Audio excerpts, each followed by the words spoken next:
"Father does things to me at night," says the girl to her mother when her mother looks at her face. In a quiet suburban neighborhood of New York, a chilling secret begins to unravel, one that will shake the very foundation of a family. A seemingly perfect home harbors shadows too dark to ignore. Tonight, a revelation from a young girl will set in motion a chain of events no one could have foreseen. What begins as a whisper of suspicion will grow into a storm of truth and betrayal. If you love stories filled with suspense, drama, and unexpected twists, don't forget to like, subscribe, and hit the bell icon to stay tuned. Let's dive into the story that will leave you questioning what's hidden behind closed doors. The moonlight streamed through the thin curtains of the small, neatly arranged bedroom where Emily, a 12-year-old with a thoughtful expression and quiet demeanor, lay staring at the ceiling. Her mind buzzed with thoughts she couldn't shake. Her heart pounded as she slid out of bed and walked barefoot to her mother's room. She whispered, her voice trembling. Rachel stirred, her face creasing with worry as she turned on the bedside lamp. "Emily, what is it? Are you feeling sick?" Emily hesitated, her small hands twisting the hem of her nightshirt. "No, but I need to tell you something." Rachel sat up, instantly alert. "What is it, sweetheart?"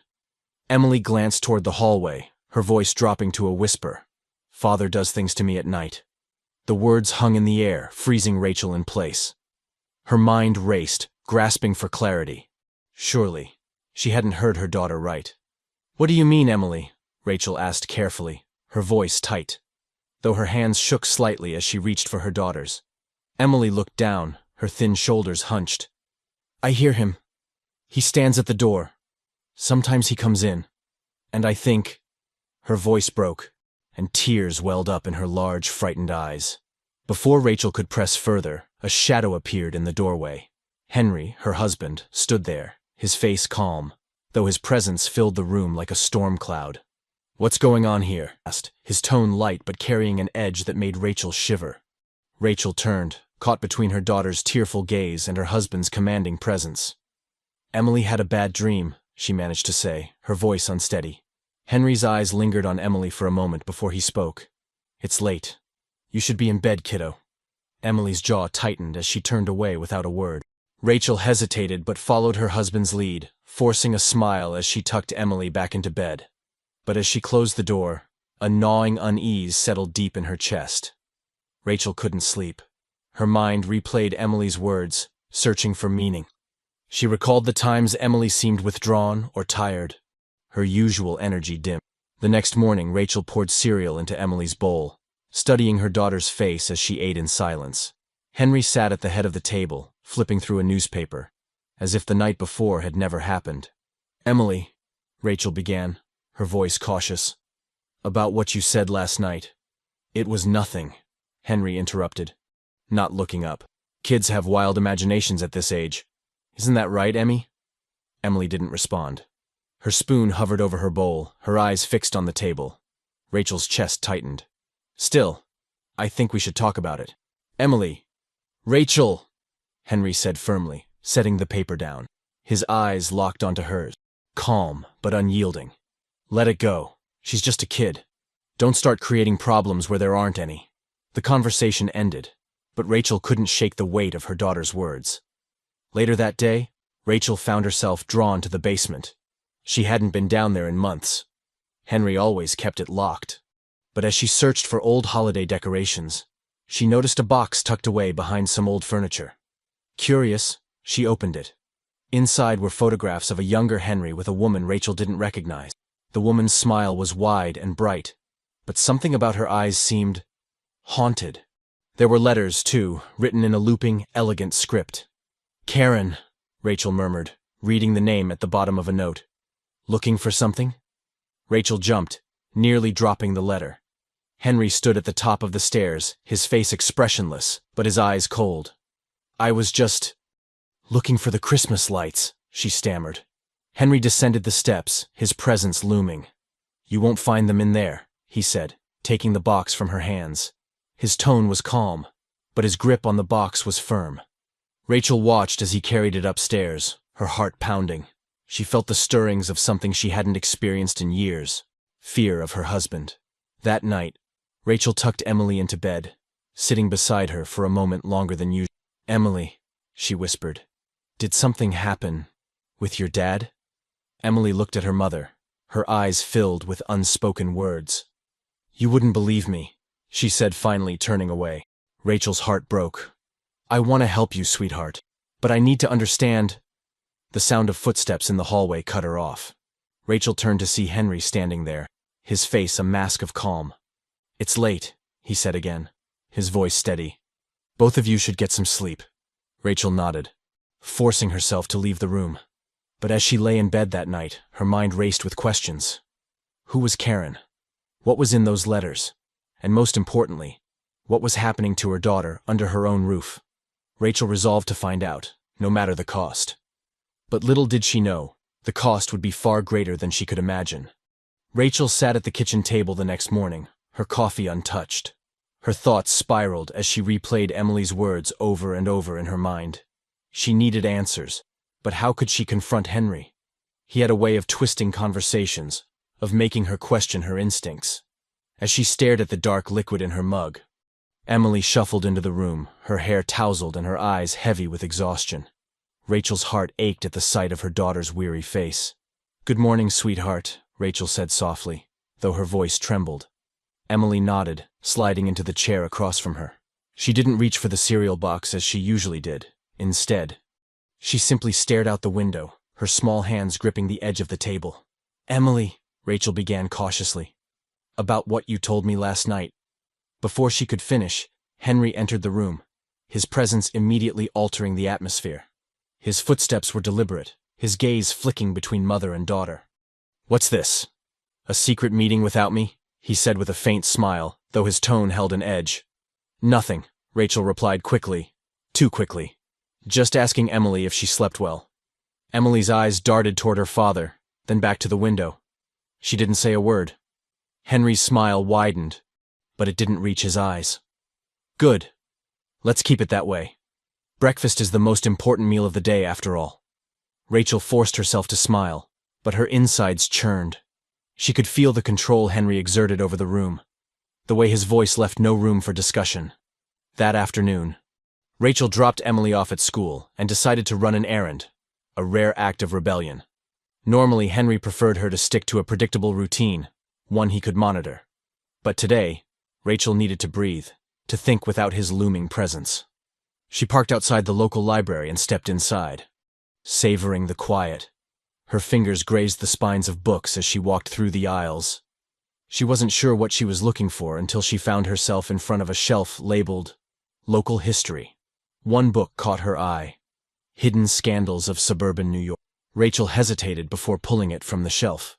Flipping through the pages, her breath caught as she found a section on unresolved disappearances. There, among faded newspaper clippings and old photographs, was a black and white picture of Karen, the same woman from Henry's box. Rachel's hands trembled as she read the caption. Karen M., a beloved kindergarten teacher, vanished without a trace in 2008. Foul play suspected. A wave of nausea swept over her. She looked around, half expecting Henry to appear out of nowhere.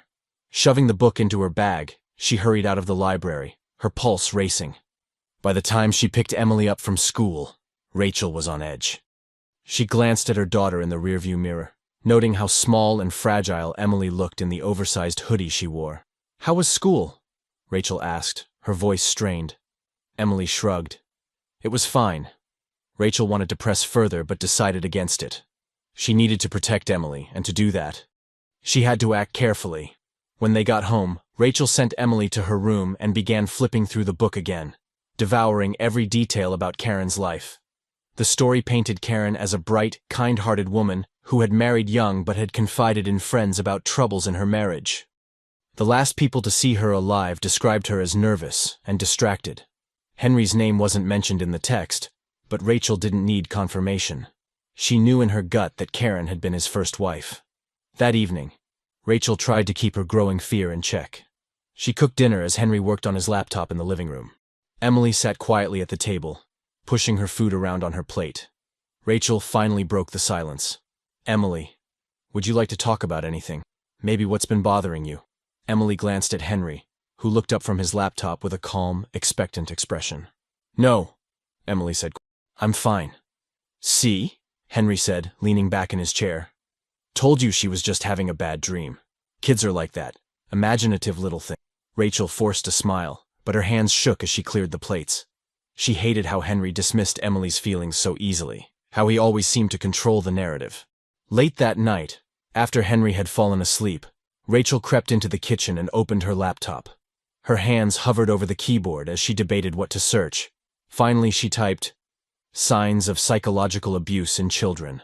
The results made her stomach churn. Withdrawal from loved ones, trouble sleeping or nightmares, fearfulness around certain individuals. Every bullet point felt like a punch to the gut. She closed the laptop, her heart pounding.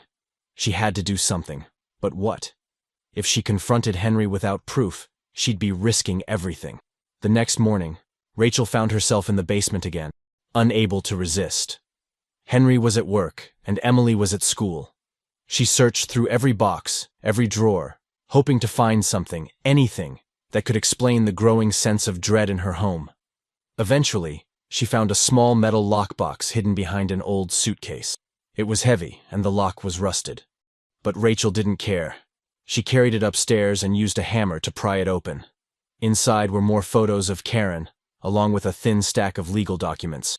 Rachel's hands trembled as she unfolded the papers. It was a restraining order. Karen had filed it against Henry 2 months before her disappearance. The words blurred as Rachel's eyes filled with tears. Harassment, intimidation, and threats of violence. Her breath caught as she read the final line. "If anything happens to me, Henry is responsible." Rachel sat back, the room spinning around her. She knew she couldn't ignore the truth any longer. But as she stared at the damning evidence, a shadow fell across the doorway. Rachel looked up to see Henry standing there, his face calm, but his eyes dark and cold. "Find what you were looking for?" he asked, his voice eerily quiet. Rachel clutched the papers to her chest, her heart pounding. She didn't answer. Henry stepped into the room, closing the door behind him. The sun rose over the suburban neighborhood, casting a deceptive warmth over the house where tension simmered beneath the surface. Emily sat at the kitchen table, poking at her cereal.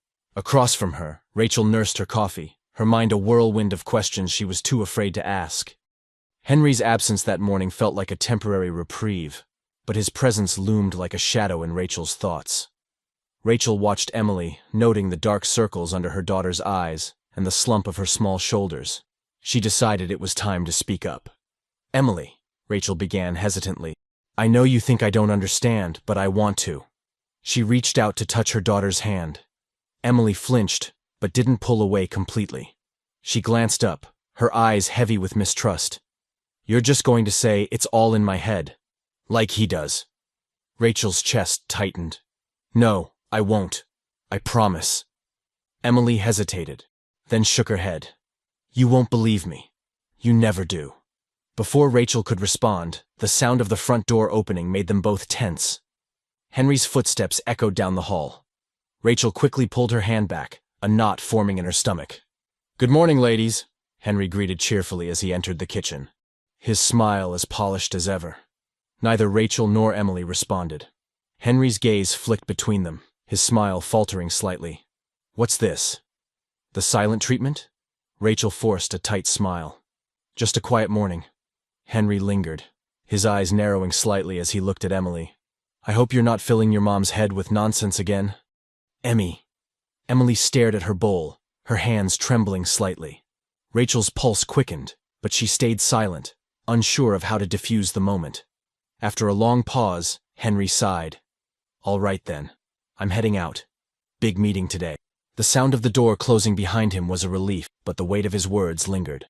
Rachel turned back to Emily, but the girl had already pushed her bowl away and stood to leave the table. "I'm going to my room," Emily muttered. Rachel wanted to call her back, to insist they talk, but the defeated slump of her daughter's shoulders made her pause.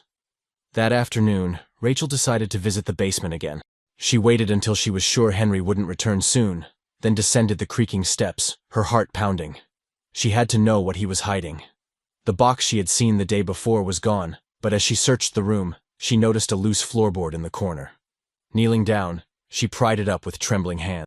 Beneath it was a small metal box, locked but heavy. Rachel's breath quickened as she stared at the box. What could be inside? She tried to open it, but the lock was solid. Her mind raced with possibilities, each more unsettling than the last. Upstairs, Emily sat at her desk drawing. Her hands moved automatically, sketching dark shapes and twisting lines. She had always loved drawing. It used to be a source of joy. Now it felt like the only way to release the fear and confusion trapped inside her. A knock at the door made her freeze. "Emily? It's Mom," Rachel called softly. Emily hesitated before answering. "Come in." Rachel entered, holding a plate of cookies and a glass of milk. She set them on the desk and glanced at the drawing. It was a shadowy figure standing in a doorway, its features obscured but unmistakably menacing. "Did you draw this?" Rachel asked, her voice tight. Emily shrugged. "It's just a picture." Rachel's heart ached. "Emily, I need to ask you something. Do you ever feel unsafe here?" Emily's pencil stilled. She didn't look up. "What do you mean?" Rachel sat on the edge of the bed, choosing her words carefully. "I mean, does your dad ever do anything that makes you uncomfortable?" Emily's jaw tightened, and for a moment, Rachel thought she wouldn't answer. Finally, Emily said, "I told you last night, but you don't believe me, so what's the point?" "I do believe you," Rachel said quickly. I need to understand more." Emily looked at her mother, her eyes filled with a mixture of hope and fear. "If I tell you, will you do something about it? Or will you just let him keep getting away with it?" Rachel swallowed hard. The question cut deep, but she knew Emily deserved an answer. "I'll protect you," she promised. Emily studied her for a long moment before nodding. "Okay." That evening, Rachel tucked Emily into bed, her mind racing with what her daughter had told her. The implications were terrifying, and Rachel felt torn between confronting Henry immediately and gathering more proof. She had to be sure. She couldn't risk making a false accusation. As she sat in the living room, staring at the darkened TV screen, the sound of Henry's car pulling into the driveway made her tense. She watched as he entered the house, his expression as calm and pleasant as ever. "Long day?" Rachel asked, trying to sound casual. Henry nodded, loosening his tie. "Exhausting. I'm ready to crash." Rachel forced a smile, but her stomach churned. She watched him disappear down the hallway, feeling more like a stranger than ever. That night, as Rachel lay awake in bed, she heard faint footsteps in the hallway. Her heart pounded as she strained to listen. The footsteps stopped outside Emily's room, and the door creaked open. Rachel sat up, her breath catching in her throat. She wanted to get up, to intervene, but fear rooted her in place. The minutes stretched on, each second filled with silent dread. Finally, the door closed, and the footsteps retreated. Rachel's hands trembled as she reached for her phone. She opened her browser and began searching for answers, for help, for anything that could guide her. But the more she read, the more overwhelming it felt. The house was silent again, but Rachel knew she couldn't let the silence continue. Tomorrow, she would take the first step toward uncovering the truth. But as Rachel closed her eyes, she couldn't shake the feeling that the first step might also be the most dangerous. Morning came with a grim determination for Rachel. The events of the night before replayed in her mind, each moment sharpening her resolve. She needed answers, and she needed them now. Emily deserved to feel safe, and Rachel had failed her long enough. In the kitchen, Rachel made breakfast in silence. Emily sat at the table, her eyes downcast, while Henry skimmed the morning news. The room was heavy with tension, but Henry seemed oblivious. Or perhaps he was simply skilled at pretending. "Rachel, can you believe this weather? Rain all weekend," he said, not looking up. Rachel nodded absently, her hands trembling as she flipped pancakes. Her gaze flickered to Emily, who toyed with her fork, but didn't eat. "Emily, honey," Rachel said, her voice soft but firm. "Why don't you come shopping with me today? We could get some fresh air." Henry folded his newspaper, finally glancing up. "She's got homework, doesn't she?" "I finished it," Emily murmured, her voice barely audible. Rachel forced a smile. Then it settled. Just a little girl's day out. Henry hesitated, his sharp gaze lingering on Rachel. For a moment she thought he might protest, but then he shrugged. "Fine. I'll hold down the fort." The air outside was crisp and cool, a stark contrast to the suffocating atmosphere inside the house. Rachel drove without a destination in mind, her thoughts racing. Emily sat quietly in the passenger seat, staring out the window. When they stopped at a red light, Rachel turned to her daughter. "Emily, I need you to tell me everything. What's been happening? What did you mean when you said those things about your father? Emily's fingers fidgeted with the hem of her jacket. Do you really want to know?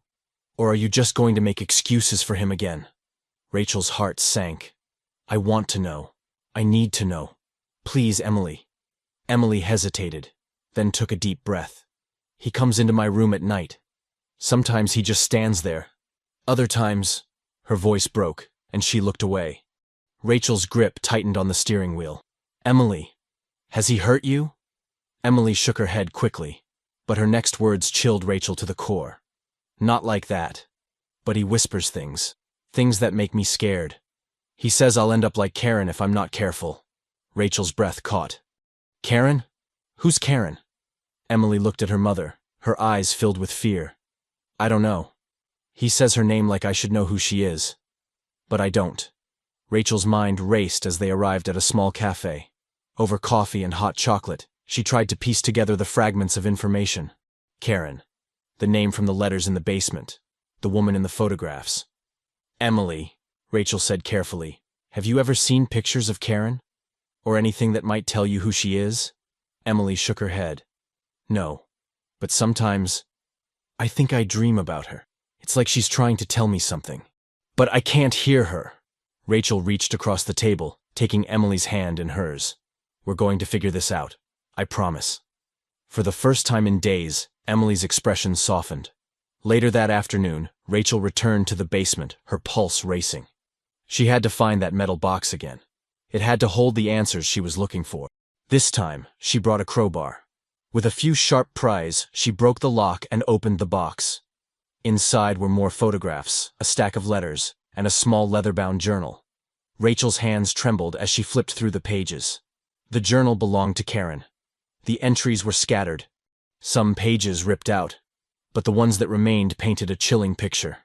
Henry is different now, one entry read. He's not the man I married. Sometimes I think he's watching me even when I'm alone. Another entry stopped Rachel cold. If something happens to me, I hope someone finds this. Please, don't let him get away with it. Rachel slammed the box shut, her mind spinning. Who was Karen to Henry, and what had happened to her? That evening, Rachel sat on the edge of Emily's bed, the journal clutched in her hands. Emily, she whispered, I found this. I think it belonged to Karen. Emily's eyes widened as she took the journal. What does it say? It's not good, Rachel admitted, but I think it might help us figure out what's going on. Emily flipped through the pages, her brow furrowing. She stopped at one entry and read aloud. He always says he's doing what's best for the family, but it feels like a prison. I can't breathe anymore. Rachel's chest tightened. Emily, I don't know who Karen was, but she was afraid of him, just like you are. Do you believe me now? Emily asked, her voice trembling. Rachel nodded, tears brimming in her eyes. I believe you, and I'm going to protect you. I promise.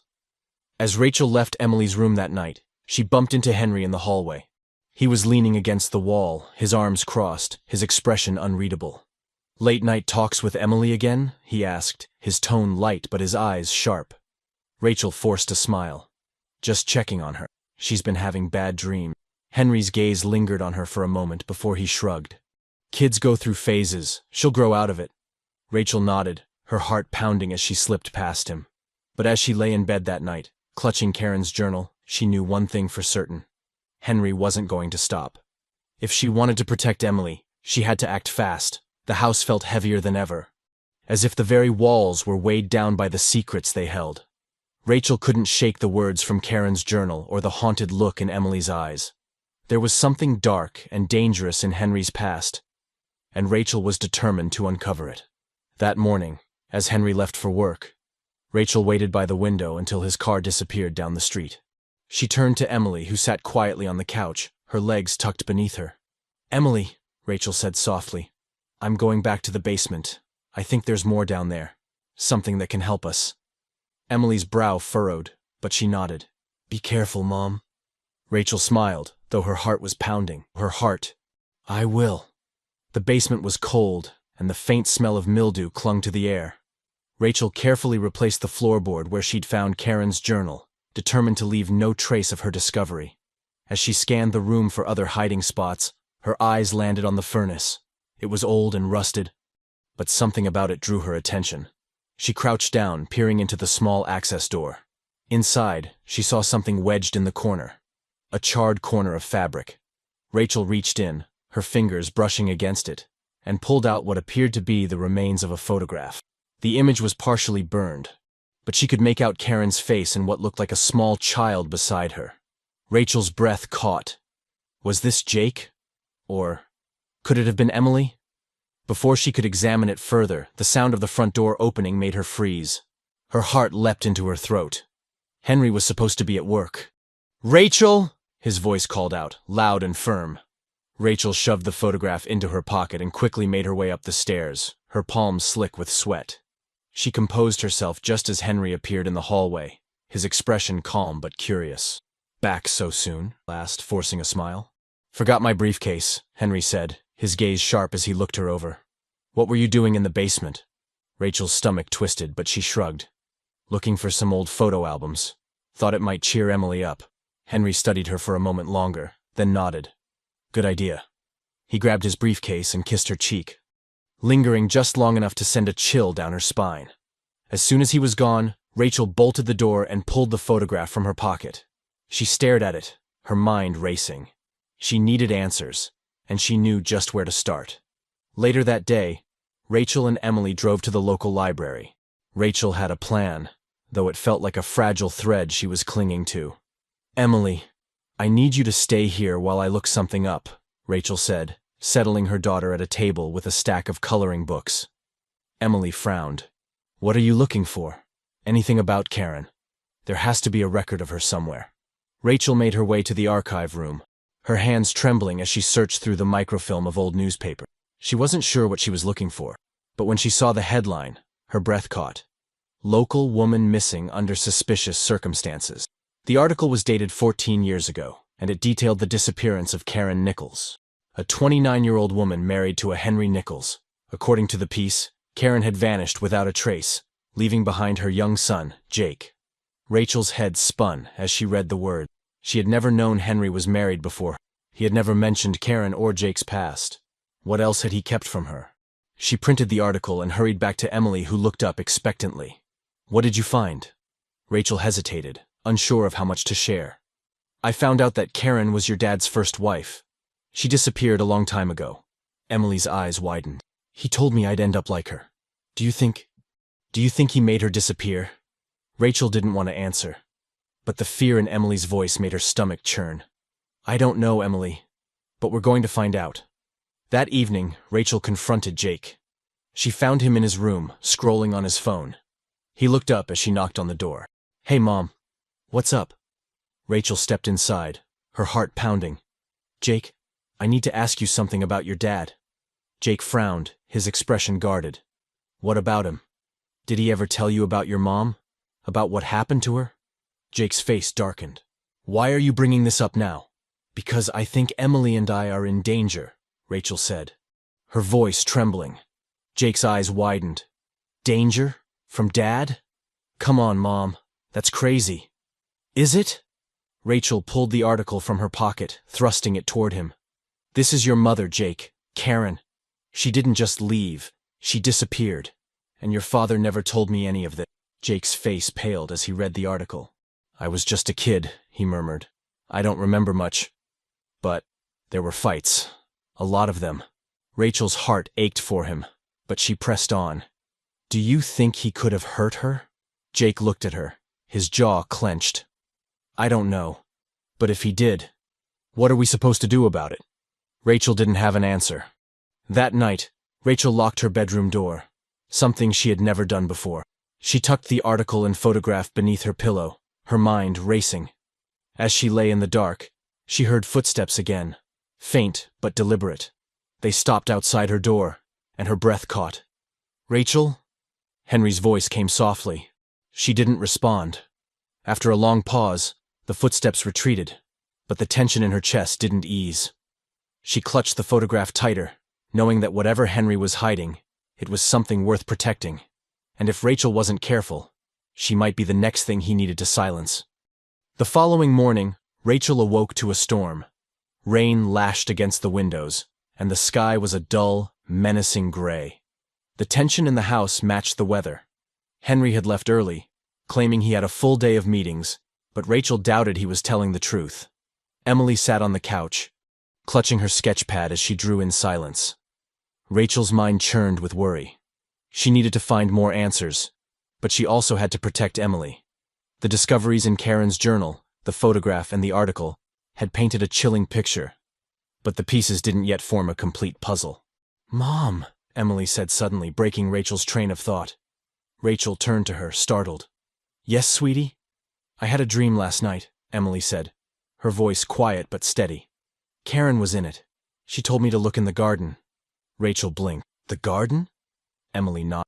"She said, that's where he buried the truth." Rachel felt a chill run down her spine. She wanted to dismiss it as just a dream, but every instinct told her not to ignore it. When the rain let up that afternoon, Rachel slipped on her coat and boots, telling Emily to stay inside. She grabbed a small garden spade and stepped into the muddy backyard. The garden hadn't been tended in years, its once vibrant flowers now overrun with weeds. Rachel scanned the area, unsure where to start. She knelt near the edge of the garden, where the soil seemed softer than the rest. She dug carefully, her breath quickening as the spade hit something solid. Her hands shook as she unearthed a small wooden box, its edges worn and damp. She pried it open, revealing a stack of letters wrapped in plastic. They were addressed to Karen but had never been sent. Rachel flipped through them, her heart pounding. The letters were from someone named Lisa, Karen's sister. "Karen," one letter read, "please leave him. He's dangerous and you know it. I'll help you start over. Just come back home." Rachel's stomach churned as she read another. "I haven't heard from you in weeks. Please, Karen, just let me know you're okay. I'm worried sick." The last letter was stained and smudged, the writing frantic. "If you're reading this, I'm afraid it might be too late. But you need to know the truth. Henry isn't who you think he is. He's capable of anything.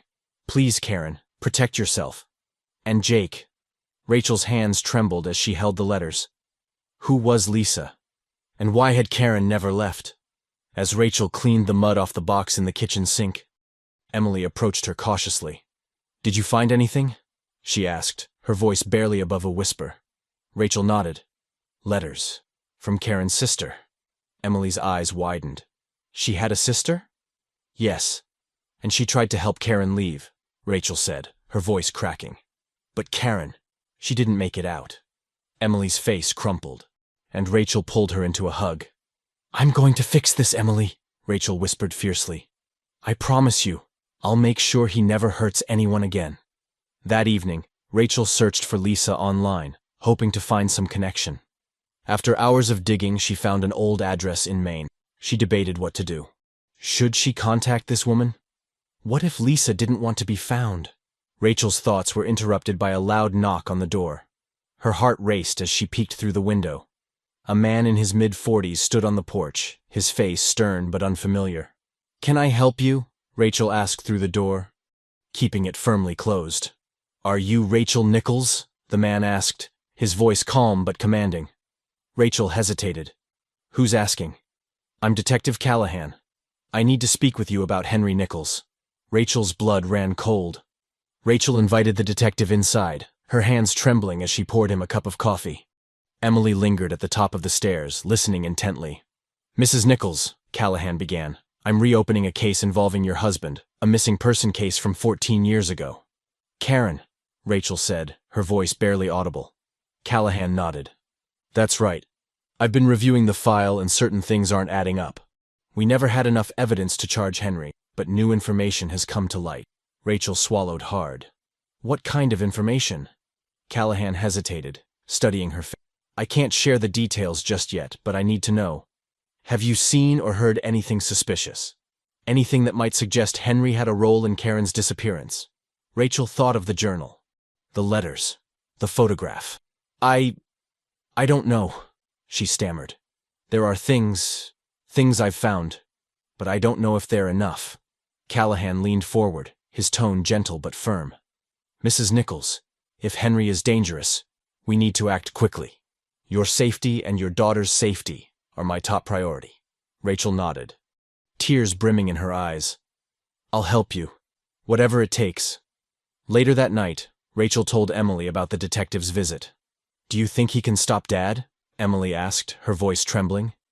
I don't know, Rachel admitted. But we're not alone anymore. That's something. Emily nodded, her small hand clutching her mother's. I'm scared, Mom. I know, sweetheart, Rachel said, her voice breaking. But we're going to get through this. Together. As Rachel lay in bed that night, she heard the familiar sound of footsteps in the hallway.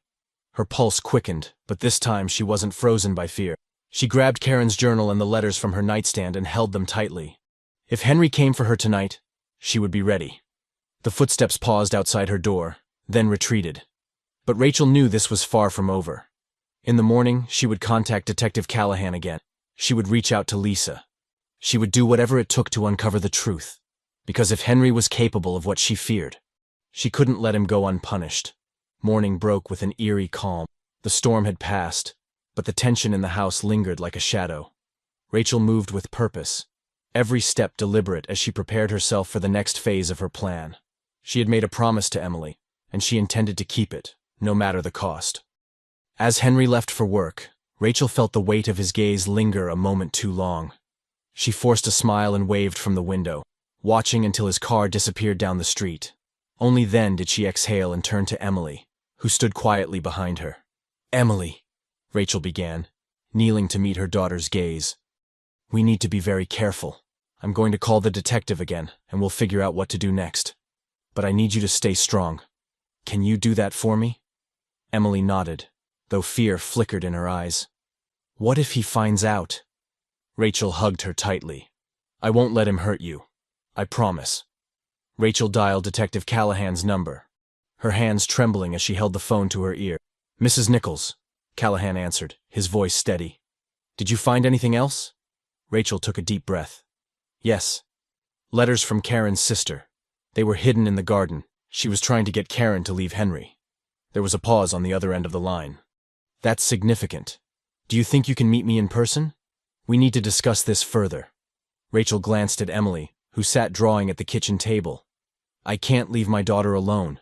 Can you come here? I'll be there in an hour, Callahan said. Rachel spent the next hour tidying the house, a nervous habit she couldn't shake. Emily followed her around, clutching her sketch pad. What do you think he'll do? Emily asked, her voice soft. I think he'll help us, Rachel said, though she wasn't entirely sure herself. When the doorbell finally rang, Rachel hurried to answer it. Detective Callahan stood on the porch, his presence steady and reassuring. Thank you for coming, Rachel said, stepping aside to let him in. He nodded. Let's sit down and talk. Rachel spread the letters and Karen's journal on the dining table, watching as Callahan carefully examined them. This journal. It's chilling, he murmured. Flipping through the pages. She was clearly afraid of him. She tried to leave, Rachel said, her voice trembling. But she never made it. I don't know what he did to her, but I know he's dangerous. And I think he's trying to scare Emily the same way he scared Karen. Callahan looked up, his expression grave. You're doing the right thing by coming forward, but we need more, something concrete.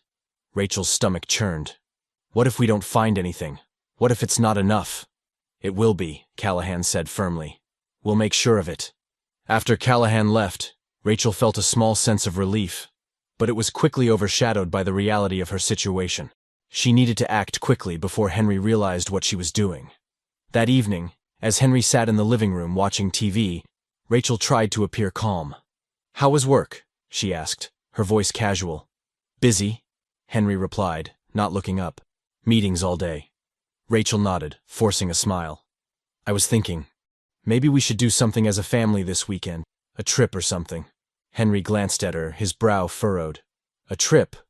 That's sudden. I just think it would be nice, Rachel said, her heart pounding. Get away for a bit. Henry studied her for a moment, then shrugged. Sure, we'll see. Rachel's chest tightened. She could feel the suspicion in his gaze, but she didn't dare press further. That night, Rachel tucked Emily into bed, lingering by her side. Mom, Emily whispered, do you think he knows what we're doing? Rachel hesitated. I don't know, but we're going to be careful, and we're not alone anymore. Emily nodded, clutching Rachel's hand tightly. As Rachel left the room, She felt a chill run down her spine. The house was too quiet, the kind of silence that felt heavy with unspoken words. Rachel couldn't sleep. She sat in the living room, Karen's journal in her lap, flipping through the pages for the 100th time. Her mind raced with questions. Why hadn't Karen's sister done more? Was there something else she was missing? A sudden noise made her freeze. The creak of a floorboard. Rachel's breath caught as she listened. Footsteps, slow and deliberate, echoed down the hallway. She clutched the journal tightly, her pulse pounding in her ears. The footsteps stopped outside the living room door. Rachel stared at the shadow beneath the door frame, her heart in her throat. "Rachel!" Henry's voice came, low and calm. She forced herself to respond, her voice steady. "Yes?" The door opened slowly and Henry stepped inside, his expression unreadable. "What are you doing up?" he asked, his gaze flickering to the journal in her hands. "Couldn't sleep," Rachel said, clutching the journal tighter. Henry's eyes narrowed slightly, but he said nothing. After a long pause, he nodded. "Try to get some rest." Rachel watched as he left, her hands shaking. She knew she was running out of time. The next morning, Rachel packed a bag for Emily. "Why are we packing?" Emily asked, her voice tinged with confusion. "Just in case," Rachel said, her tone firm. "If we need to leave, I want to be ready." Emily nodded, her small hands helping to fold clothes. Rachel felt a surge of determination. Whatever Henry was hiding, she would uncover it, and she would protect Emily, no matter the cost. The day began with an uneasy calm, the kind that made Rachel's nerves hum with anticipation. She had spent the night tossing and turning, haunted by Henry's shadowed presence in the living room. There was no doubt in her mind now. He knew something, but how much?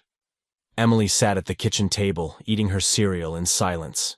Rachel stood nearby, her eyes flickering between the clock and the front door. Henry had already left for work, but his absence didn't make her feel any safer. "Emily," Rachel said softly, "today, we're going to take a little drive. There's something I need to check out." Emily paused mid-bite, her brow furrowing. "Where are we going?" "To find Karen's sister," Rachel replied, her voice steady but tinged with resolve. "She might have answers we need." Emily's eyes widened, a mixture of hope and fear crossing her face. "Do you think she'll help us?" "I don't know," Rachel admitted, "but we have to try." Rachel's hands gripped the steering wheel tightly as they drove out of town, the weight of Karen's letters and journal tucked safely in the glove compartment. The address she had found for Lisa was nearly 2 hours away, but Rachel barely noticed the passing miles.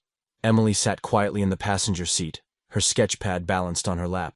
She drew in slow, deliberate strokes, her eyes darting occasionally to her mother's tense face.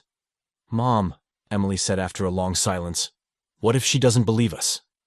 Rachel glanced at her, forcing a small smile. "We'll make her believe. We have the letters, the journal. She'll see the truth." Emily nodded, though her grip on the pencil tightened. They arrived at a modest house on the outskirts of a quiet town. The paint on the siding was peeling, and the yard was overgrown, but the curtains in the front window were open, revealing a cozy interior. Rachel hesitated before knocking on the door, her heart pounding. After a moment, a woman in her late 40s appeared. Her hair was streaked with gray, and her face was lined with worry, but her eyes were sharp and alert. "Can I help you?" the woman asked, her voice cautious. "Lisa?" Rachel asked tentatively. The woman frowned. "Who's asking?" "My name is Rachel Nichols," Rachel began. I'm married to Henry Nichols. I think you're Karen's sister." Lisa's expression darkened instantly. "Henry? What do you want?" "Please," Rachel said quickly, her voice pleading. "I need to talk to you. It's about Karen and my daughter. I think they're connected." Lisa's sharp gaze flickered to Emily, who stood silently behind her mother. After a long pause, Lisa stepped aside. "Come in." The interior of the house was cluttered but warm, with photographs lining the walls. Rachel couldn't help but notice a framed picture of Karen on a side table. She looked younger, happier, a far cry from the haunted woman in the photograph Rachel had found in the basement. Lisa gestured for them to sit, her arms crossed as she remained standing. "Start talking," she said, her tone curt. Rachel took a deep breath. "I found Karen's journal and letters from you. They were hidden in our house. I think Henry did something to her." Lisa's face hardened. Karen disappeared 14 years ago. And yes, I always suspected your husband had something to do with it. But the police couldn't prove anything. He was too good at covering his tracks. Rachel's chest tightened. He's been scaring Emily, saying things about Karen, threatening her. I think he's trying to control her the same way he controlled Karen. Lisa's eyes softened as she looked at Emily. You poor thing, she murmured. He's still at it, isn't he? Emily nodded, her voice trembling. He stands in my room at night. He says I'll end up like Karen if I don't behave. Lisa's hands clenched into fists. That bastard! She spat. Lisa disappeared into another room and returned with a shoebox filled with papers and photographs.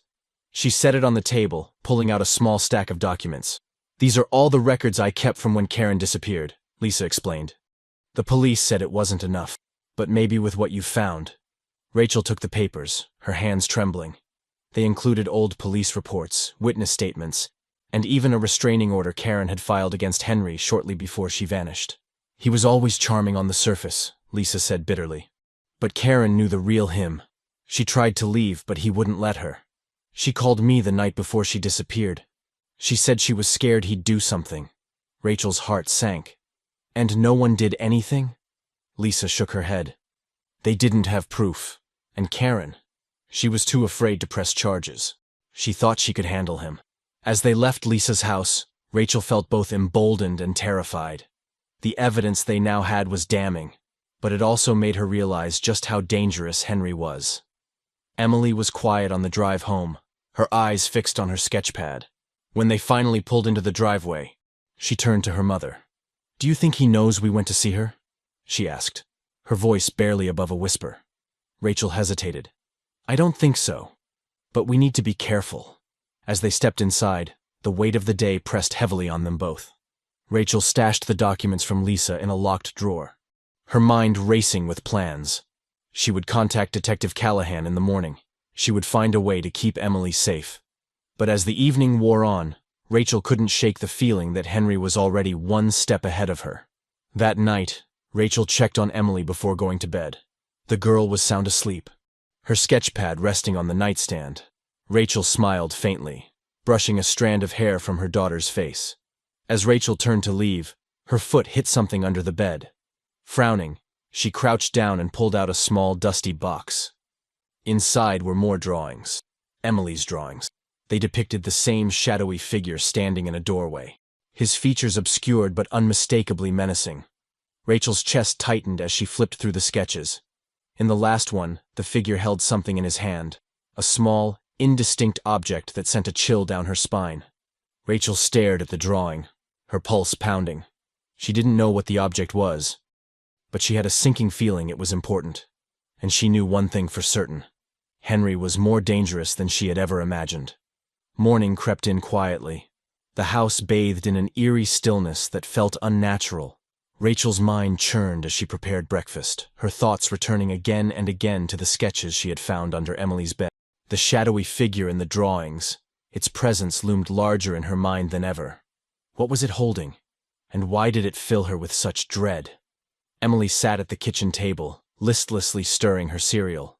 Rachel placed a hand on her shoulder, offering a reassuring squeeze. We're going to figure this out, Rachel said softly. Emily nodded, though the dark circles under her eyes told Rachel that her daughter's sleep had been as troubled as her own. The sound of the front door opening startled them both. Rachel turned sharply, her stomach tightening as Henry stepped inside, his face unreadable. You're back early, Rachel said, forcing a casual tone. Henry shrugged, setting his briefcase on the counter. Thought I'd take the morning off, spend some time with my family. Rachel's chest tightened. His presence felt heavier than ever, and she couldn't shake the feeling that he knew more than he was letting on. The hours dragged on. Henry's movements around the house feeling more calculated than casual. He seemed to linger in doorways, his gaze drifting toward Rachel and Emily with a quiet intensity that made Rachel's skin crawl. Rachel busied herself cleaning, using the activity as an excuse to keep her distance. When Henry finally left the room, she turned to Emily, lowering her voice. Stay close to me today, Rachel whispered. Emily nodded, her expression grim. That afternoon, Rachel stepped out into the backyard, claiming she needed to tend to the garden. In truth, she needed a moment to think, to plan. Her hands trembled as she pulled weeds, her thoughts racing. She needed to contact Detective Callahan again, but with Henry hovering around the house, it felt impossible. "Rachel!" The sound of his voice behind her made her jump. She turned to see Henry standing at the back door, his arms crossed. "You've been spending a lot of time out here," he said. His tone light, but his eyes sharp. Rachel forced a smile. "Just trying to make it look nice again."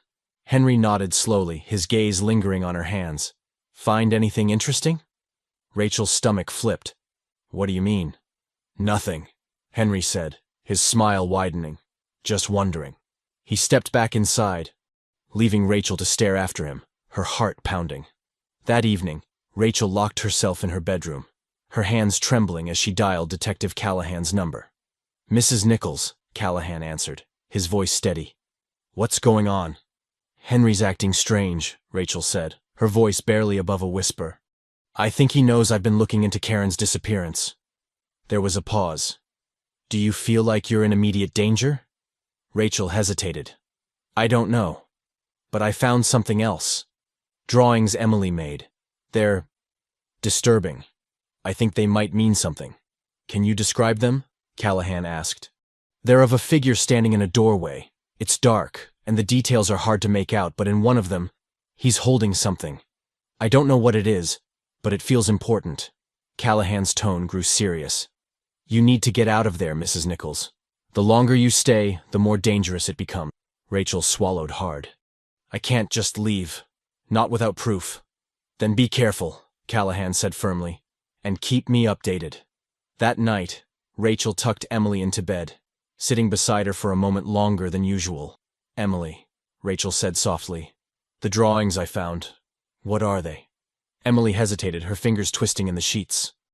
"They're just dreams." "Dreams about what?" Emily glanced at her mother, fear flickering in her eyes. "He's there, in the doorway. He says things, and sometimes he's holding something. A rope, I think." Rachel's breath caught. "A rope?" Emily nodded. "In the dream, it's always the same. He stands there, and he tells me I need to be quiet, that if I make too much noise, I'll end up like her." Rachel's stomach churned. "Like Karen?" Emily nodded again, tears welling in her eyes. Rachel pulled her daughter into a tight embrace, her mind racing. The rope? Was it a threat? Or had it been something more sinister in the past? The next day, Rachel made up her mind. She couldn't stay silent any longer. She packed a bag for herself and Emily, keeping it hidden in the closet. When Henry left for work, Rachel called Detective Callahan. "We're leaving," she said firmly. "I can't stay here another night." "Good," Callahan replied. "I'll meet you at the station. Bring everything you've found." Rachel hung up and turned to Emily. "We're going, sweetheart. Pack anything important you want to take with you." Emily nodded, her movements quick and purposeful. As Rachel zipped up the bag, she heard the sound of tires crunching in the driveway. Her blood ran cold. "No," she whispered, rushing to the window. Henry's car was parked outside, and he was walking toward the house, his expression dark. "Mom," Emily whispered, fear in her voice. Rachel grabbed Emily's hand, her pulse racing. "We're going to the back door. Stay quiet." They moved quickly and silently, slipping out into the backyard. Rachel's heart pounded as they crouched behind the fence, waiting. From inside the house they could hear Henry's voice, low and menacing. "Rachel? Emily? Where are you?" Rachel clutched Emily tightly, her mind racing. She couldn't let him find them. The chilling sound of Henry's voice echoed through the house, carrying out into the yard. Rachel held Emily close, her heart racing. She could feel Emily trembling against her, the girl's small hands clutching her mother's jacket tightly. "We need to move," Rachel whispered. Emily nodded, her eyes wide with fear. Rachel peeked over the fence, scanning the yard and driveway. Henry's car sat parked ominously, but she couldn't see him through the windows. Was he still inside? Or had he already started looking for them elsewhere? Carefully, Rachel led Emily along the edge of the fence, their movements slow and deliberate. She felt exposed, vulnerable, but she knew they had to keep moving. Suddenly, the back door slammed open, and Henry stepped out onto the porch. "Rachel!" he called, his voice sharp and commanding. Rachel froze, pulling Emily down behind a bush, Her breathing quickened as Henry descended the steps, his eyes scanning the yard. Rachel's mind raced as she tried to think of a way out. The neighbor's yard was separated from theirs by a tall wooden fence, but there was a small gap at the bottom where Emily could squeeze through. "Emily," Rachel whispered, "I want you to crawl under that fence. Go to the neighbor's house and tell them to call the police." Emily's eyes filled with tears. "What about you?" "I'll distract him," Rachel said firmly. "You just get to safety." Emily hesitated, but Rachel cupped her daughter's face, her voice soft but urgent. "You can do this. You're so brave, Emily. I need you to be brave now." Emily nodded, wiping her tears. She crouched down and began crawling toward the fence. Rachel stood, stepping out from behind the bush. "Henry!" she called, her voice trembling but loud enough to catch his attention. Henry turned sharply, his expression shifting from confusion to something darker. "There you are," he said, his voice low. Rachel backed away slowly, her heart pounding. "What are you doing, Henry?" "I could ask you the same thing," he replied, taking a step toward her. "Why are you sneaking around? Where's Emily?" "She's not here," Rachel lied, her voice steadier than she felt. Henry's eyes narrowed. "You're lying." Rachel forced herself to hold his gaze, even as fear clawed at her insides. "What happened to Karen, Henry?" she demanded. "Why don't you tell me the truth for once?" Henry's face darkened, his jaw tightening. "You don't know what you're talking about." "I know you hurt her," Rachel said, her voice rising. "I know you couldn't stand the thought of her leaving you, so you made sure she couldn't." Henry's fists clenched at his sides. "You don't know anything!" "Then tell me!" Rachel shouted. "Tell me what happened, Henry." Behind the fence, Emily reached the neighbor's yard, her small frame slipping through the gap. She ran toward the house, pounding on the back door. "Please!" she cried, her voice desperate. "Help me!" An older woman opened the door, her face etched with concern. "What's wrong, sweetheart?" "Call the police," Emily gasped. "Please, hurry!" Back in the yard, Henry advanced on Rachel, his movements slow and deliberate. "You've been digging where you don't belong," he said, his voice eerily calm. "You should have left it alone." Rachel backed away, her mind racing for a way to stall him. "Karen was afraid of you. She knew what you were capable of." Henry's lips curled into a cold smile. "Karen was weak. She thought she could control me, but she was wrong. Just like you." Rachel's stomach churned, but she forced herself to stay focused. "What did you do to her?" "Henry, where is she?" Henry tilted his head, his smile widening. "She's where she belongs." Before Rachel could respond, the distant sound of sirens pierced the air. Henry's smile faltered, and his eyes flickered toward the street. "What did you do?" he demanded, his voice sharp. Rachel didn't answer. She used his moment of distraction to turn and run toward the front yard. The police arrived moments later, their lights flashing as officers stepped out of their vehicles. Henry stood frozen in the yard, his hands at his sides, his expression a mix of anger and disbelief. One of the officers approached Rachel, who was holding Emily tightly in her arms. "Are you Mrs. Nichols?" the officer asked. Rachel nodded, tears streaming down her face. "That's him. That's Henry." The officer turned to Henry, his hand resting on his holstered weapon. "Sir, we need you to come with us." Henry raised his hands slowly, his face dark with fury. "This is ridiculous," he said, his voice cold. "I haven't done anything wrong." Rachel clung to Emily, her body trembling as she watched the officers lead Henry away. At the police station, Rachel handed over Karen's journal, the letters, and the drawings Emily had made. Detective Callahan met them in a small interview room, his expression grim but determined. "You did the right thing," Callahan said, his voice steady. "We'll get to the bottom of this." Rachel nodded, her exhaustion finally catching up to her. "What happens now?" Callahan leaned forward. "We're going to investigate Henry thoroughly. If there's evidence linking him to Karen's disappearance, we'll find it." That night, Rachel and Emily stayed at a hotel under police protection. For the first time in weeks, Rachel felt a glimmer of hope. But as she tucked Emily into bed, she couldn't shake the feeling that their ordeal was far from over. Henry might be in custody, but the darkness he had brought into their lives still lingered. Rachel sat by the window, staring out at the quiet street below. She didn't know what the future held, but one thing was certain. She would do whatever it took to protect Emily and uncover the truth. The sun rose over the small hotel room where Rachel and Emily had spent a restless night. The light filtering through the thin curtains felt almost foreign after the chaos of the previous day. Rachel sat at the edge of the bed, her hands wrapped around a cup of lukewarm coffee, her mind heavy with unanswered questions. Emily was still curled up under the covers, her breathing shallow but steady. Rachel knew her daughter wasn't really asleep. She hadn't slept properly in weeks, neither of them had. There was a knock at the door, soft but firm. Rachel's heart jumped as she set the cup down and approached cautiously. "Who is it?" she called, her voice low. "It's Detective Callahan."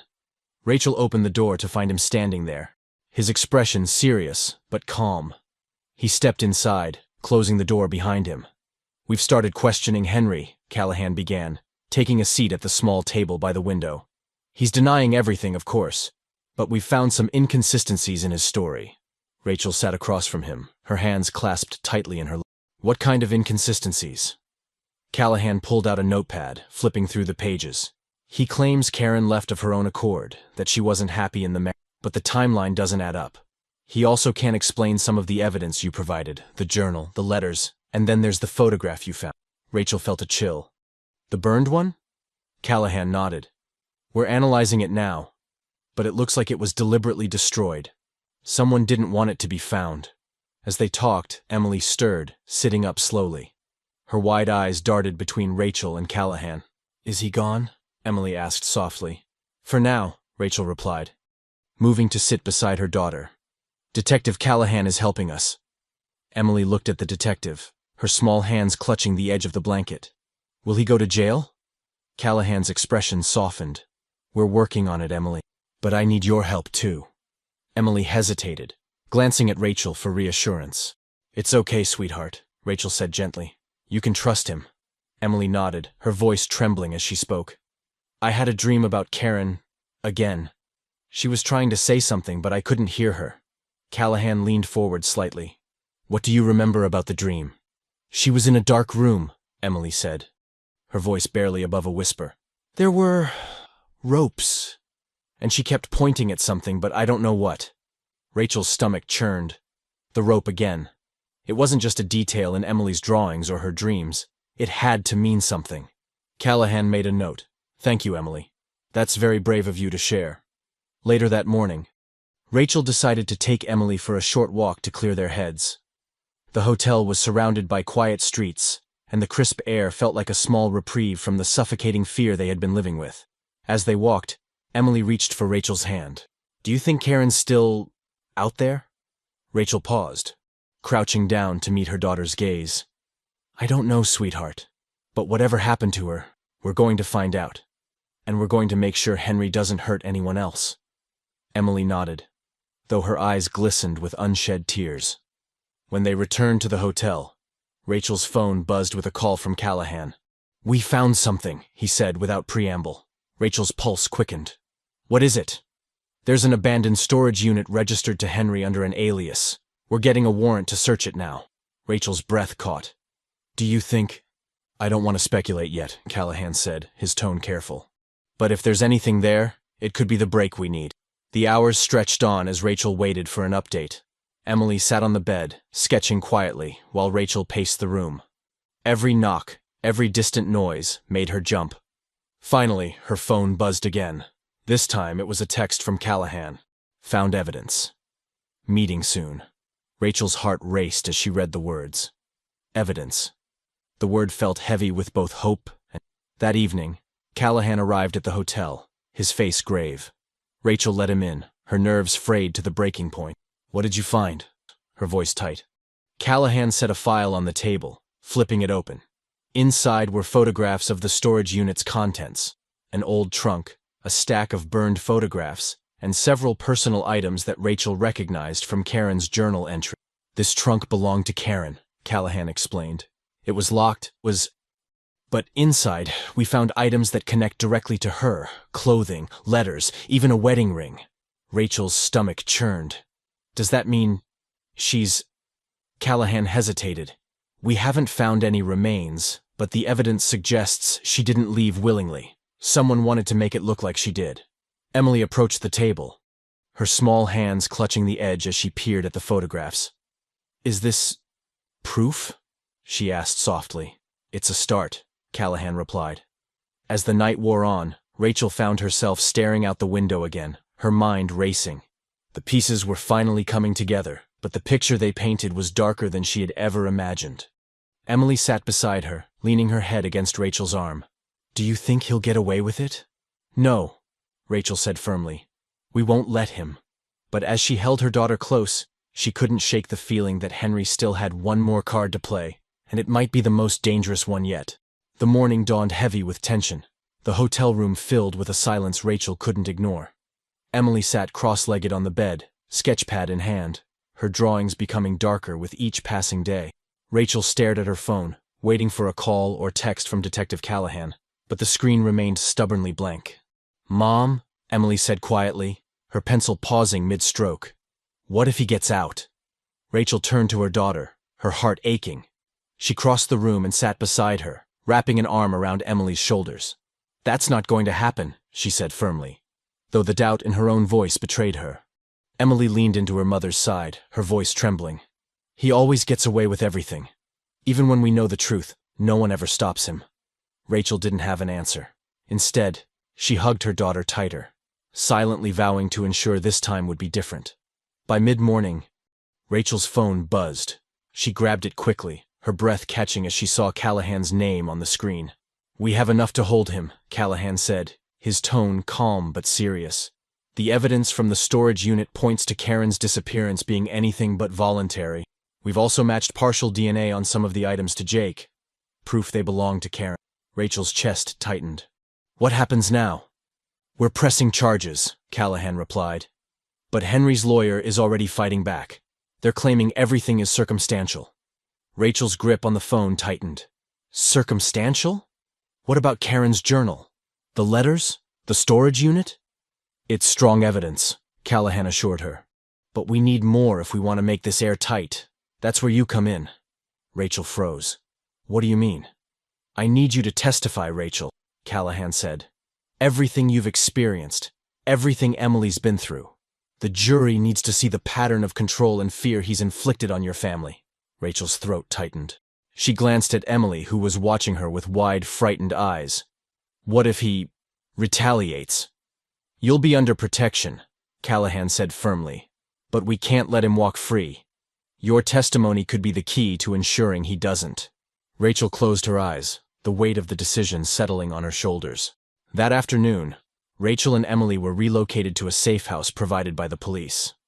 It was a small, unassuming home in a quiet neighborhood, meant to keep them hidden from anyone who might try to find them. Emily explored the house cautiously, her sketchpad clutched to her chest like a shield. Is this where we're going to stay forever? She asked, her voice small. No, sweetheart, Rachel said, kneeling to meet her daughter's gaze. Just until everything is over. Emily nodded, but didn't look convinced. Later that evening, Rachel sat in the living room, staring at the notes Callahan had given her. They detailed everything she would need to say in court, every piece of evidence they had uncovered. The list was damning. Karen's journal entries detailing her fear of Henry. The letters from Lisa urging Karen to leave. The items found in the storage unit. And now, Rachel's own testimony about Henry's behavior, his control, his manipulation, his threats. Rachel felt a lump rise in her throat. The thought of facing Henry in court, of speaking these truths aloud, terrified her. But the thought of him walking free terrified her even more. That night, Rachel tucked Emily into bed, lingering at her side. Mom, Emily whispered. Emily, what if he says it's all a lie? Rachel smoothed her daughter's hair, her voice steady. He can say whatever he wants, but we have the truth, and the truth is stronger than his lies. Emily looked up at her, her eyes brimming with tears. I'm scared. I know, sweetheart, Rachel said, her voice breaking. But we're going to get through this. Together. In the early hours of the morning, Rachel awoke to the sound of a car engine outside. Her heart leapt into her throat as she rushed to the window, peering through the curtains. A black sedan idled at the curb, its windows tinted. Rachel couldn't see the driver, but her instincts screamed that something was wrong. She grabbed her phone and dialed Callahan's number, her hands shaking. There's a car outside the safe house, she said, her voice trembling. I don't know who it is, but it's been there for minutes. Stay inside, Callahan said immediately. Lock the doors. I'm sending someone over now. Rachel hung up and moved quickly through the house, ensuring every door and window was locked. She peeked into Emily's room, finding her daughter still asleep. Minutes stretched into what felt like hours as Rachel sat in the living room, her eyes fixed on the front door. The car outside didn't move. Finally, the sound of approaching sirens broke the tense silence. Callahan called with an update. Henry is still in custody, he said. The car wasn't his, but it's clear someone is trying to intimidate you. We're increasing your protection. Rachel's stomach churned. Do you think they'll come back? We won't let them get close, Callahan promised. But this makes your testimony even more important. They're scared because they know the evidence is strong. Rachel nodded, though her hands still trembled. She knew the path ahead would be dangerous, but she also knew she couldn't turn back now. As the day stretched on, Rachel sat with Emily, holding her close. We're going to fight this, Rachel said, her voice firm. And we're going to win.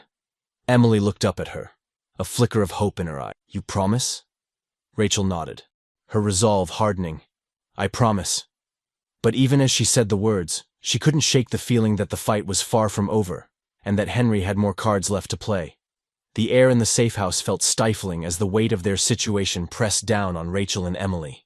Rachel couldn't shake the memory of the car outside the night before. The way its presence felt like a warning. She had thought they were safe here, but the realization that someone might be watching them sent chills through her. Emily sat quietly on the couch, her sketchpad resting on her knees. She wasn't drawing this time. She was just staring at the blank page, her pencil unmoving. Emily, Rachel said softly, sitting beside her. Are you okay? Emily shrugged, her eyes downcast. I just want this to be over. Rachel felt a pang of guilt and anger. She had tried to shield Emily from the worst of it, but there was no escaping the fear and uncertainty that surrounded them. It will be, Rachel said firmly, placing a hand on her daughter's shoulder. Soon. Rachel's phone buzzed on the kitchen counter and she hurried to answer it. Rachel, it's Callahan, the detective said. We have a problem. Rachel's stomach tightened. What now? Henry's lawyer filed for an emergency bail hearing, Callahan said. It's scheduled for tomorrow. Rachel gripped the counter, her knuckles white. Bail? Are they seriously considering letting him out? The judge will decide, Callahan said, his voice calm but firm. But I need you to be prepared. If he's granted bail, he could try to make contact. Or worse. Rachel's pulse raced. What do we do? We'll increase surveillance around the safe house, Callahan assured her. And I'll be there at the hearing to argue against his release. But it's important that you stay vigilant. Rachel hung up, her mind racing. The thought of Henry walking free sent a wave of panic through her. That evening, Rachel sat down with Emily at the kitchen table. She didn't want to frighten her daughter further, but she knew she couldn't keep her completely in the dark. Emily, Rachel began, choosing her words carefully. There's a chance your dad might be released on bail tomorrow. Emily's eyes widened, her pencil falling from her hand. What? But he can't. He's dangerous. I know, Rachel said quickly, taking Emily's hands in her. Detective Callahan is doing everything he can to keep him in custody. But I need you to promise me something. Emily nodded, her lip trembling. No matter what happens. You listen to me, okay? If I say we need to leave, we leave. No questions. Just grab your bag and go. Emily swallowed hard but nodded again. Okay, Mom. The night passed slowly, each hour dragging as Rachel sat by the window, watching the street. Her thoughts were a whirlwind of fear and anger. How could the system even consider letting Henry out? After everything he had done, after all the evidence. Rachel clenched her fists. She couldn't let him win. The next morning, Rachel and Emily arrived at the courthouse under police escort. The building loomed ahead, its cold, gray exterior matching the knot of dread in Rachel's stomach. Callahan met them at the entrance, his expression grim but determined. Stay close, he said, leading them inside. The courtroom was small and sterile, the air heavy with tension. Rachel's heart pounded as she saw Henry sitting at the defendant's table, his lawyer beside him. He was calm, composed, as if none of this fazed him. When Henry's eyes met hers, a chill ran down her spine. His gaze was piercing, a silent reminder that he was still in control, or at least, he thought he was. The hearing began, the judge listening as Henry's lawyer made their case for bail. Mr. Nichols is a respected member of the community, the lawyer argued. He has no prior criminal record, and the evidence against him is circumstantial at best. He poses no threat to society and should be granted bail while awaiting trial. Rachel's hands clenched in her lap, her jaw tightening as she listened. How could they paint Henry as anything other than what he was, a monster? Callahan stood next, his voice firm and commanding. Your Honor, the evidence against Mr. Nichols may be circumstantial, but it's compelling. The victim in this case, Karen Nichols, has been missing for 14 years. Her belongings were found in a storage unit registered to the defendant under a false name. Additionally, Callahan continued, Mr. Nichols has demonstrated a pattern of controlling and abusive behavior toward his current wife and child. Releasing him on bail would put them in immediate danger. The judge listened intently, their expression unreadable. After what felt like an eternity, the judge spoke. While the evidence presented is largely circumstantial, the court cannot ignore the potential risk to the safety of the defendant's family. Bail is denied. Rachel exhaled sharply, relief washing over her. Emily clutched her mother's hand, her small fingers trembling. Henry's composure faltered for the first time. His jaw tightened, his hands gripping the edge of the table as he stared at Rachel. As the bailiff escorted Henry out of the courtroom, Rachel felt his gaze linger on her, a silent threat that made her blood run cold. That evening, back at the safe house, Rachel sat with Emily, holding her close. He's not getting out, Rachel said softly, brushing a strand of hair from her daughter's face. We're safe. Emily nodded, though her grip on her mother didn't loosen. But for how long? Rachel didn't have an answer. She could feel the storm brewing. Henry wasn't done with them yet, and she knew the fight was far from over. The morning dawned overcast and still, as if the world were holding its breath. Rachel and Emily sat at the small kitchen table in the safe house, their breakfast untouched. Detective Callahan had called earlier to confirm that the trial was set to begin in a matter of days. The prospect loomed over Rachel like a storm cloud, the weight of what was to come pressing heavily on her chest. Emily picked at the corner of her toast, her eyes distant. Rachel reached out, placing a hand over her daughter's. Emily, talk to me. What's on your mind? Emily hesitated, then looked up, her eyes wide and filled with a mix of fear and uncertainty. What if he tries to hurt us in court? Rachel's heart clenched. She had considered this possibility, but hearing it voiced by her daughter made it all the more real. The police will be there, Rachel reassured her, though her voice trembled slightly. He can't hurt us anymore. Emily nodded but didn't look convinced. Later that morning, Callahan arrived at the safe house with an officer in plain clothes. The officer was tasked with escorting Rachel and Emily to the courthouse when the time came, ensuring their safety at every step. Callahan sat with Rachel in the small living room, a stack of documents spread out on the coffee table. Here's how it's going to go, Callahan began, his tone steady and reassuring. You'll testify first, followed by the evidence we've gathered. Your testimony will be the most powerful part of this case, Rachel. The jury needs to understand the fear and control Henry exerted over you and Emily, and Karen before you. Rachel swallowed hard, her hands clasped tightly in her lap. What about Emily? Will she have to testify? Callahan hesitated. We're trying to avoid it, but it's possible the defense might request her testimony. If that happens, we'll keep it brief and ensure she's protected at all times. Rachel's stomach churned. The thought of Emily being questioned in front of Henry was almost too much to bear. She's just a child, Rachel said, her voice cracking. I know, Callahan said gently, and we'll do everything we can to shield her. But Rachel, we need to prepare for every possibility. That evening, Rachel sat on the edge of Emily's bed, watching as her daughter drew quietly in her sketchpad. The drawings had changed again. The shadowy figure was no longer in a doorway. It was closer now, looming over a small figure that Rachel recognized as Emily. Rachel's chest tightened. Emily, what are you drawing? Emily hesitated, then pushed the pad away. It doesn't matter, she muttered. Rachel picked up the sketchpad, studying the dark lines and swirling shadows. It does matter, she said gently. This is how you tell me what you're feeling, even when you can't say it out loud. Emily looked up, tears brimming in her eyes. I feel like he's everywhere, Mom. Even when he's not here, I feel him watching me, like he's waiting for something. Rachel's throat tightened. She pulled Emily into a hug, holding her close. He's not going to hurt you again, Rachel whispered fiercely. "I promise you, Emily, we're going to stop him." The following day, Rachel and Emily were escorted to the courthouse for a meeting with the prosecutor. The imposing stone building felt cold and unwelcoming, its towering walls a stark reminder of the gravity of what they were about to face. Inside, they were led to a small conference room where the prosecutor, a sharp-eyed woman named Claire Sanders, greeted them with a firm handshake. "Rachel, Emily, thank you for coming," Claire said, her voice brisk but kind.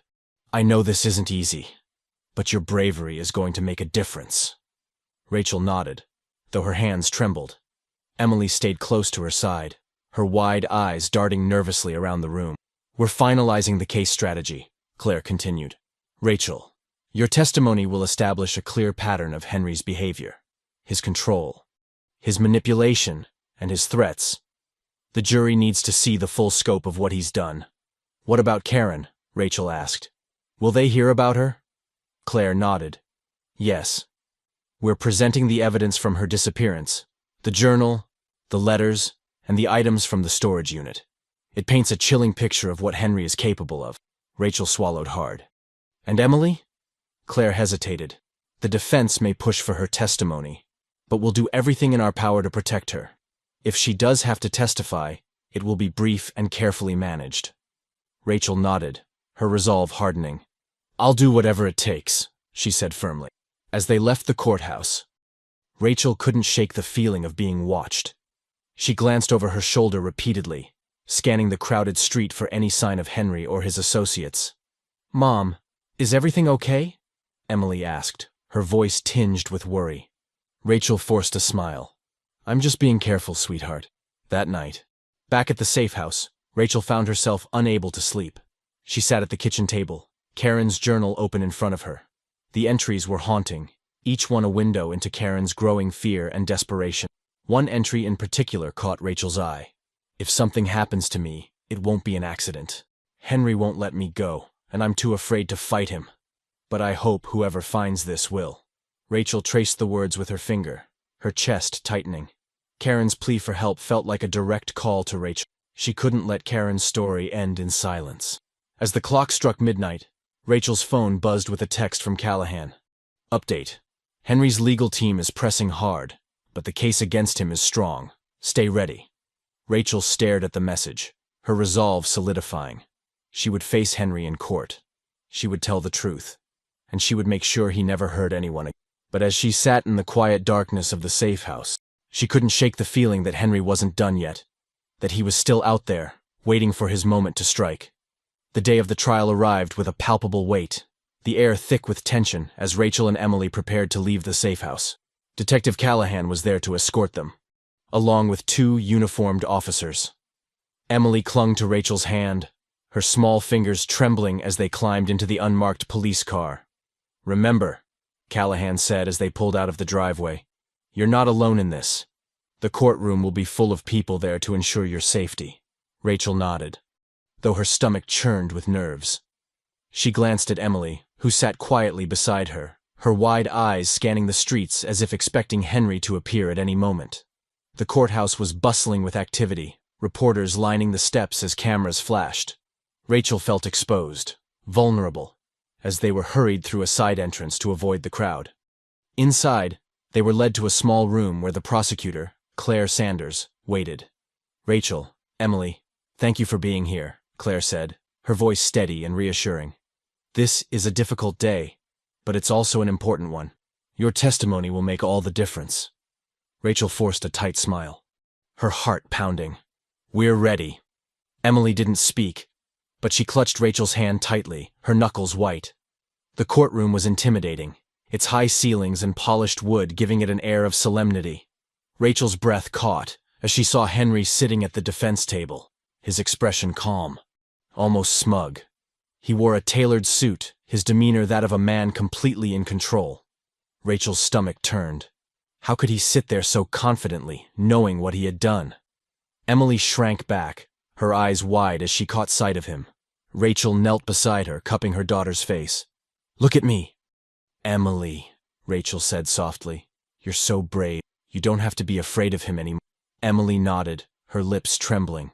The trial began with the prosecutor's opening statement, a detailed recounting of the evidence against Henry, the journal, the letters, the storage unit, and Rachel's testimony about his behavior toward her and Emily. Henry's defense team countered with claims of circumstantial evidence and character assassination. They painted Henry as a misunderstood man, a devoted father who had been wrongfully accused by a vindictive wife. Rachel's hands clenched into fists as she listened. How could they twist the truth so blatantly? When it was time for Rachel to take the stand, her legs felt like lead as she walked to the witness box. She glanced at Emily, who sat in the gallery beside Callahan, her eyes filled with worry. The prosecutor began with straightforward questions, easing Rachel into her testimony. "Mrs. Nichols, can you describe your relationship with Henry?" Claire asked. Rachel took a deep breath. "At first, he was charming. He made me feel safe, like he would take care of me. But over time, he became controlling. He made all the decisions, and he didn't like it when I questioned him." "Did this behavior extend to your daughter, Emily?" Rachel nodded, her throat tightening. "Throat? Yes. He was always watching her, always making comments to scare her. He used fear to keep both of us in line." Claire nodded. "And what about Karen Nichols, Henry's first wife? When did you first learn about her?" Rachel glanced at Henry, who met her gaze with an icy stare. "I found out about Karen through a journal I discovered in our basement. She wrote about being afraid of Henry, about wanting to leave but feeling trapped." The prosecutor presented Karen's journal as evidence, reading excerpts aloud. The entries were chilling, detailing Karen's growing fear and the subtle threats Henry had made to keep her silent. When the defense began their cross-examination, Rachel braced herself. The lead defense attorney, a sharp-tongued man named Maxwell Grayson, approached the witness box with a calculated air. "Mrs. Nichols," Grayson began, his tone smooth, "you've painted a rather grim picture of my client. But isn't it true that you never witnessed him harm Karen directly?" Rachel stiffened.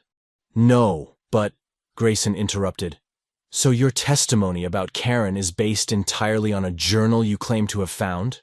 A journal that could have been fabricated or planted?" Rachel's stomach churned. "Why would I fabricate something like that?" Grayson smiled thinly. "Desperation, perhaps? Anger? You've admitted that your marriage to Mr. Nichols was strained. Isn't it possible you're using Karen's disappearance to justify your own frustrations?" Rachel's hands clenched. "I'm telling the truth." Grayson didn't miss a beat. "And yet you have no concrete proof that my client harmed Karen, do you?" Rachel's voice shook. "The storage unit contained personal items, yes," Grayson said smoothly, "but nothing that definitively ties my client to any crime." Rachel's heart sank as the defense chipped away at her testimony, twisting her words and sowing doubt. When Rachel returned to her seat, she felt drained, as if the life had been sucked out of her. She glanced at Emily, who gave her a small, shaky smile. "You did great, Mom," Emily whispered. Rachel managed a weak smile, but inside, she felt defeated. The trial stretched on, each day a grueling test of endurance. Witnesses were called, evidence presented, and arguments made. Through it all, Henry maintained his composed demeanor, his confidence unwavering, but Rachel refused to give up. She thought of Karen's journal, of the letters, of Emily's drawings and dreams. She thought of the life they could have if Henry was finally held accountable. Finally, it was Emily's turn to testify. Rachel's heart ached as her daughter walked to the witness stand, her small frame dwarfed by the imposing courtroom. Emily answered the prosecutor's questions carefully, her voice trembling but steady. She spoke about the nights Henry had stood in her doorway, the things he had said, the fear he had instilled in her. "Emily," Claire asked gently, "why didn't you tell anyone sooner?"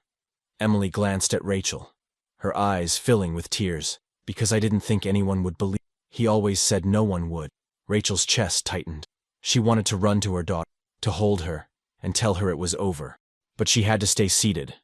When the defense questioned Emily, their approach was cold and clinical. "Emily," Grayson said, "isn't it possible that you misinterpreted your father's actions? That he was simply checking on you at night, as any concerned parent would?" Emily's voice broke. "No, he wasn't checking on me. He was scaring me." Grayson frowned. "But you have no proof of that, do you? Just your word?" Emily hesitated, her small hands gripping the edge of the stand. "I know what he did," she said quietly. When Emily returned to her seat, Rachel pulled her into a tight embrace. "You were so brave," Rachel whispered, tears streaming down her face. "I'm so proud of you." Emily buried her face in her mother's shoulder, her small body trembling. As the trial neared its conclusion, Rachel felt both hope and fear. The truth was finally out in the open, but the question remained, would it be enough? And as the jury deliberated, Rachel knew that whatever their decision, her fight to protect Emily and honor Karen's memory was far from over. The courtroom was silent, the air heavy with tension as the jury filed back into their seats. Rachel sat with Emily at her side, clutching her daughter's hand so tightly that her knuckles turned white. The hours of deliberation had felt endless, each minute stretching into an eternity. Detective Callahan stood nearby, his steady presence a small comfort. Rachel glanced toward Henry, who sat at the defense table, his face calm and unreadable. His confidence made her stomach churn. "Members of the jury," the judge began, his voice cutting through the silence. "Have you reached a verdict?" The jury foreman stood, holding a piece of paper in his hands. "We have, Your Honor." Rachel's heart pounded as the foreman began to read. "On the charge of tampering with evidence, we find the defendant guilty." Rachel felt a flicker of hope. It wasn't the most serious charge, but it was a start. "On the charge of criminal intimidation, we find the defendant guilty." Her grip on Emily's hand tightened as the verdicts continued. But then, "On the charge of second-degree murder, we find the defendant not guilty." Rachel's breath caught. The room seemed to tilt, her vision blurring as the words sank in. Not guilty. How could this be happening? Henry's lips curved into the faintest hint of a smile, his composure as unshakable as ever. The judge called for order as murmurs rippled through the courtroom. Rachel sat frozen, her mind racing. They had lost the most critical charge, the one that could have put Henry away for life. As the judge announced Henry's sentencing for the lesser charges, Rachel barely heard the words. She felt Emily trembling beside her, her daughter's fear radiating like a physical force. After the gavel fell, the courtroom erupted into chaos. Reporters swarmed the exit, their cameras flashing as Henry was escorted out. He would serve time, but not nearly enough, and Rachel knew he would find a way to come back. Outside the courthouse, Rachel and Emily were surrounded by police officers as they were escorted to a waiting car. Detective Callahan walked beside them, his expression grim. "I'm sorry, Rachel," he said quietly. "I know this isn't the outcome you hoped for." Rachel shook her head, her voice trembling. "It's not enough. He'll come after us. I know he will." Callahan's jaw tightened. "We'll keep you protected, I promise." That night, back at the safe house, Rachel sat on the couch, her hands trembling as she held Karen's journal. The words felt heavier now, each entry a reminder of how Henry had evaded justice before, and might do so again. Emily sat beside her, clutching her sketchpad. "Mom, what happens now?" she asked, her voice small. Rachel wrapped an arm around her daughter, pulling her close. "We keep fighting," she said softly. "We don't let him win." The next morning, Rachel received a call from Lisa, Karen's sister. "I heard about the verdict," Lisa said, her voice shaking with anger. "I can't believe they let him get away with it again." Rachel closed her eyes, the weight of Lisa's words pressing down on her. "He didn't get away completely," she said, though the words felt hollow. "But it's not enough." Lisa hesitated. "There's something I haven't told you. Something I found after Karen disappeared." Rachel sat up straight. "What is it?" "A recording," Lisa said. "Karen left it for me. I didn't know what to do with it at the time, but maybe it can help now." Rachel's breath caught. "A recording? Of what?" Lisa's voice lowered. "Of Henry. She was scared, so she recorded one of their arguments. He admitted things that could change everything." Lisa promised to bring the recording to Callahan, and Rachel's heart raced with a mix of hope and fear. If the recording was as damning as Lisa claimed, it could be the evidence they needed to reopen the case. But Rachel knew they had to act fast. Henry's release, even if temporary, meant he still had power, and the potential to use it against them. That evening, Rachel noticed Emily drawing again. This time the image was different. The shadowy figure was smaller, less imposing. And standing beside it was a larger figure, a woman with an outstretched hand, shielding the smaller one. Rachel felt a lump rise in her throat. "What are you drawing? Hi, sweetheart?" Emily looked up, her eyes filled with quiet determination. "It's us, Mom. You're protecting me, just like you said you would."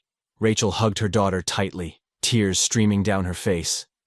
"I'll always protect you, Emily, no matter what." The next day, Lisa arrived with the recording. Detective Callahan met them at the safe house, his face tense as he prepared to listen. Rachel and Emily sat close together as Lisa placed the small cassette recorder on the table and pressed play. Karen's voice filled the room, shaky but defiant. "You think you can control me, Henry? You think I'm too scared to leave?" Henry's voice followed, cold and menacing. "You won't leave, Karen. You can't. Because if you do, I'll make sure you regret it. I'll make sure everyone believes it was your fault." The room fell silent as the tape ended. Callahan looked up, his expression grim but resolute. "This changes everything," he said. "We're reopening the case."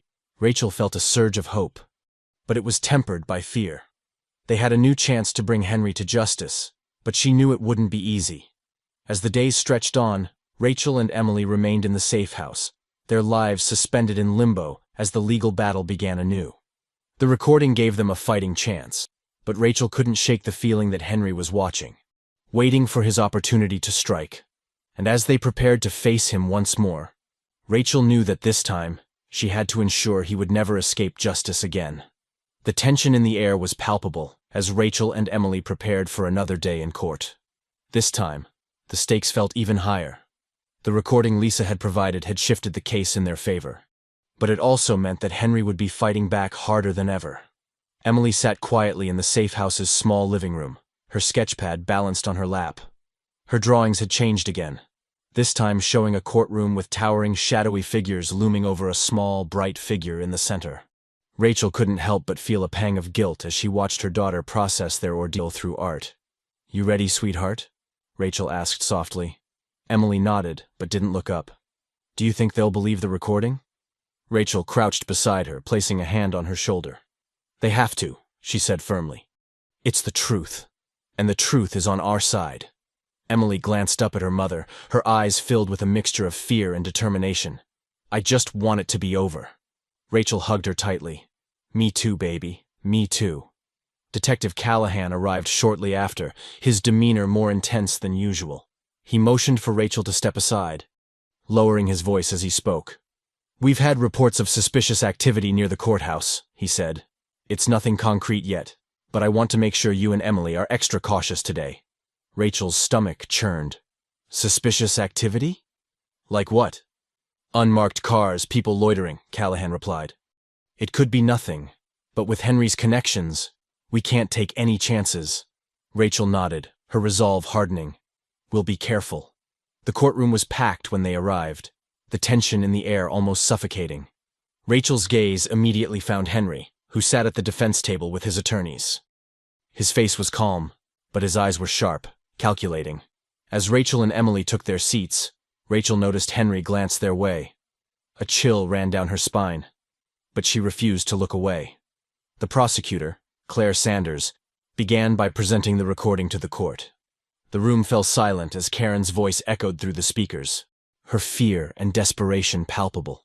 "You think you can control me, Henry? You think I'm too scared to leave? You won't leave, Karen. You can't. Because if you do, I'll make sure you regret it." The courtroom buzzed with murmurs as the recording ended. The judge called for order, his gavel striking sharply. Claire turned to the jury. "Ladies and gentlemen, this recording is the clearest evidence yet of Henry Nichols's control and manipulation. Karen Nichols feared for her life, and rightly so. This pattern of behavior continued with Rachel Nichols and her daughter, Emily. It's time to hold Henry accountable for his actions." The defense, however, was quick to counter. "Your Honor," Maxwell Grayson began, his voice smooth.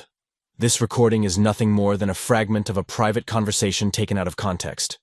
There is no direct evidence linking my client to any crime. The prosecution's case is built entirely on speculation and emotional manipulation." Rachel's anger simmered as she listened to Grayson twist the narrative, but she forced herself to stay composed. When it was Rachel's turn to testify again, she felt the weight of the courtroom's gaze on her. She spoke about the recording, about the fear she had seen in Emily's eyes and felt in her own heart. "I believed Henry when he told me Karen left voluntarily," Rachel said. her voice trembling. But now I know that wasn't true. He controlled her the same way he tried to control me and Emily. This recording proves it. Grayson rose for the cross-examination, his sharp gaze fixed on Rachel. "Mrs. Nichols," he began, "you've claimed that my client manipulated and intimidated you. But isn't it true that you remained married to him for years?" Rachel stiffened. "I stayed because I was afraid of what he might do if I left." Grayson smiled thinly. "Fear or convenience? Isn't it possible you stayed because you enjoyed the financial stability my client provided?" Rachel's hands clenched in her lap. "That's not true." Grayson continued relentlessly, his questions designed to undermine her credibility. By the time she stepped down from the witness stand, Rachel felt drained, but her determination remained intact. As the day's proceedings came to a close, Rachel and Emily were escorted back to the safe house. The ride was silent, the weight of the trial pressing heavily on them both. That evening, Rachel sat with Emily, watching as her daughter drew quietly. "Emily," Rachel said softly, "how are you feeling?" Emily hesitated, then looked up. "Tired. I just want it to be over." Rachel pulled her into a hug. "Me too, sweetheart. But we're so close. We just have to stay strong a little longer." The next day in court, Lisa took the stand. Her testimony was powerful, recounting Karen's fear and the warnings she had ignored. "Karen told me she was scared of Henry," Lisa said, her voice steady. "She said he wouldn't let her leave. And if she tried, he'd make her regret it. I should have done more to help her, but I didn't know how." The defense tried to discredit Lisa, suggesting her memories were clouded by grief and bias, but Lisa held her ground. "I know what I heard," she said firmly. "And I know what he did to my sister." As the trial neared its conclusion, the tension in the courtroom grew thicker. The evidence was damning, but Henry's defense team was relentless, sowing doubt wherever they could. Rachel sat with Emily, holding her daughter's hand as they waited for the jury to deliberate. Hours stretched into what felt like days, the weight of uncertainty pressing down on them. When the jury finally returned, Rachel's heart pounded so loudly she could barely hear the foreman's words. "On the charge of second-degree murder, we find the defendant guilty." Rachel's breath caught, tears streaming down her face as the verdict sunk in. She turned to Emily, who clung to her tightly, her small frame trembling. Henry was sentenced to life in prison without the possibility of parole. The weight that had pressed on Rachel for so long finally began to lift, though the scars of their ordeal would remain. As they left the courthouse, Rachel held Emily close, her heart swelling with both relief and pride. "We did it," Rachel whispered. "We're safe now." Emily looked up at her mother, her eyes filled with quiet strength. "You promised, Mom, and you kept your promise." Rachel hugged her daughter tightly, knowing that while their journey had been fraught with pain and fear, they had finally found the freedom they deserved. The weeks following Henry's conviction were a blur of relief and uncertainty. Rachel and Emily moved into a temporary home under police protection while they awaited clearance to return to a normal life. Although the trial was over, the emotional wounds it had left behind were still raw. Rachel spent her days trying to rebuild a sense of stability for Emily. She enrolled her in a small private school with a strong counseling program and worked closely with Emily's therapist to help her process the trauma. But for Rachel, the nightmares persisted. One evening, as Rachel prepared dinner, Emily sat at the kitchen table, her sketchpad open as usual. But this time, her drawings were different. Instead of the shadowy figure that had haunted her sketches for so long, Emily was drawing a bright, open field with flowers and sunshine. Rachel smiled softly as she set a plate of food in front of her daughter. "That's beautiful, sweetheart." Emily looked up, her eyes clearer than they had been in months. "It's how I feel now, like I can breathe again." Rachel's heart swelled with emotion. She knelt beside Emily, brushing a strand of hair from her face. "You're so strong, Emily. I'm so proud of you." Emily smiled, her face glowing with a sense of peace Rachel hadn't seen in a long time. Later that night, Rachel sat alone in the living room, sifting through the box of evidence from the trial. Karen's journal, the letters, the photographs, they were all pieces of a puzzle that had consumed her life for so long. She flipped through the journal one last time, stopping on Karen's final entry. "If I can't get away, I hope someone will finish what I started. I hope someone will tell the truth." Rachel's chest tightened. Karen's words were a reminder of how far they had come and how much they had endured. Thank you, Karen, Rachel whispered, closing the journal and placing it gently back in the box. The following morning, Detective Callahan stopped by to check in on them. "How are you holding up?" he asked as he sipped a cup of coffee at the kitchen table. Rachel shrugged, a small smile tugging at her lips. "We're managing. It's strange, though.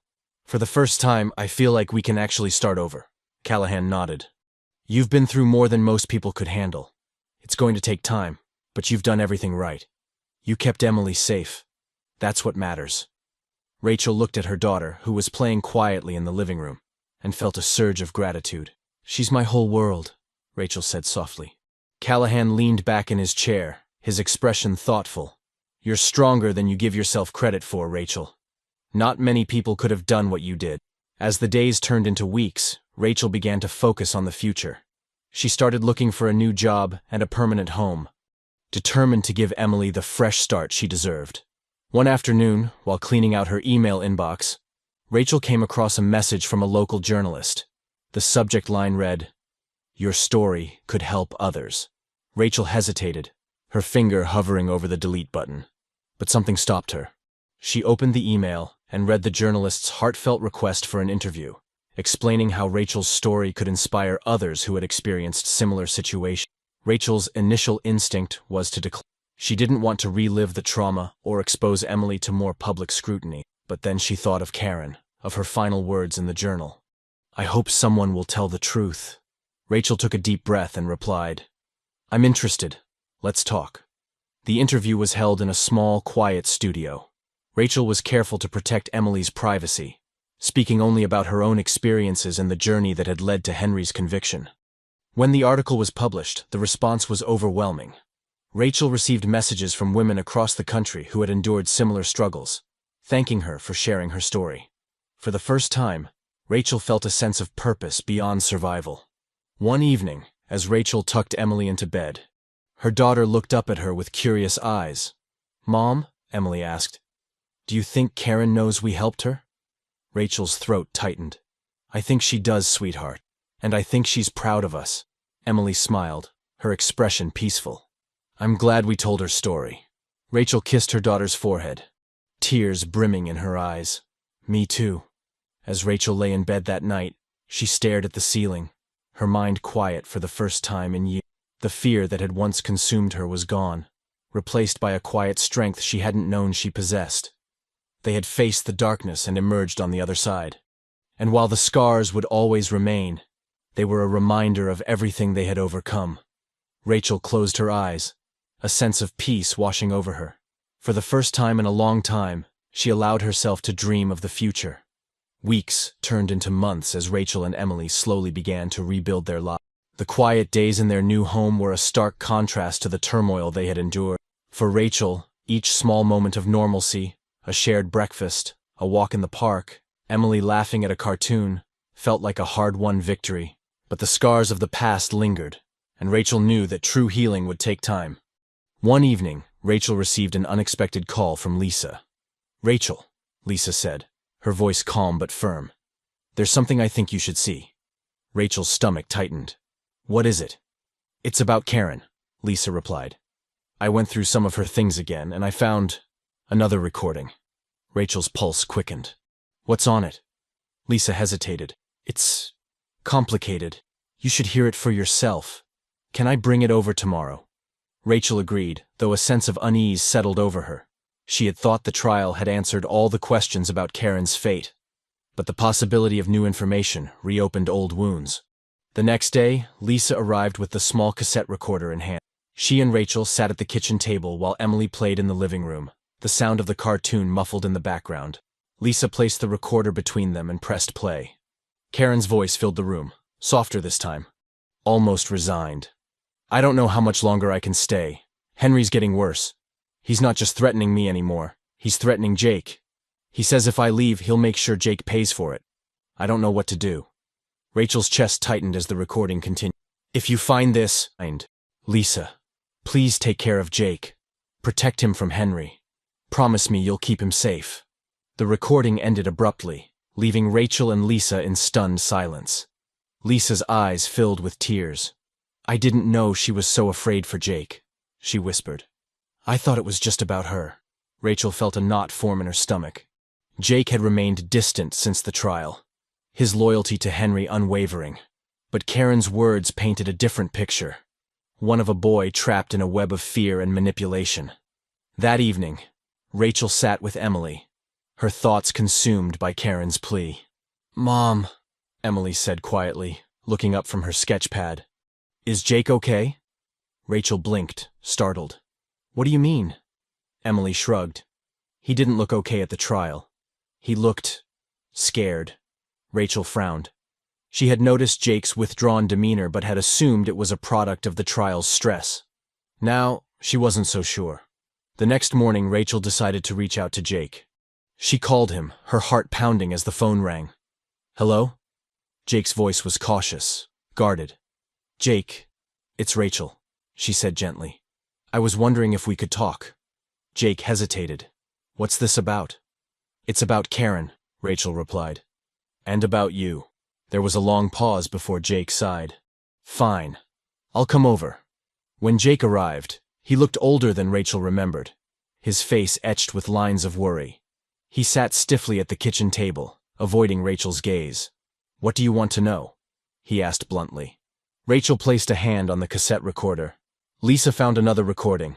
Karen said she was afraid for you, that Henry was threatening you to keep her from leaving." Jake's jaw tightened, his eyes flickering with something Rachel couldn't quite identify. Anger, fear, or perhaps guilt. "She wasn't wrong," Jake said finally, his voice low. "He used me to control her. He'd say things like, 'If your mom doesn't behave, it'll be your fault if something happens to her.' I was just a kid. I didn't know what to do."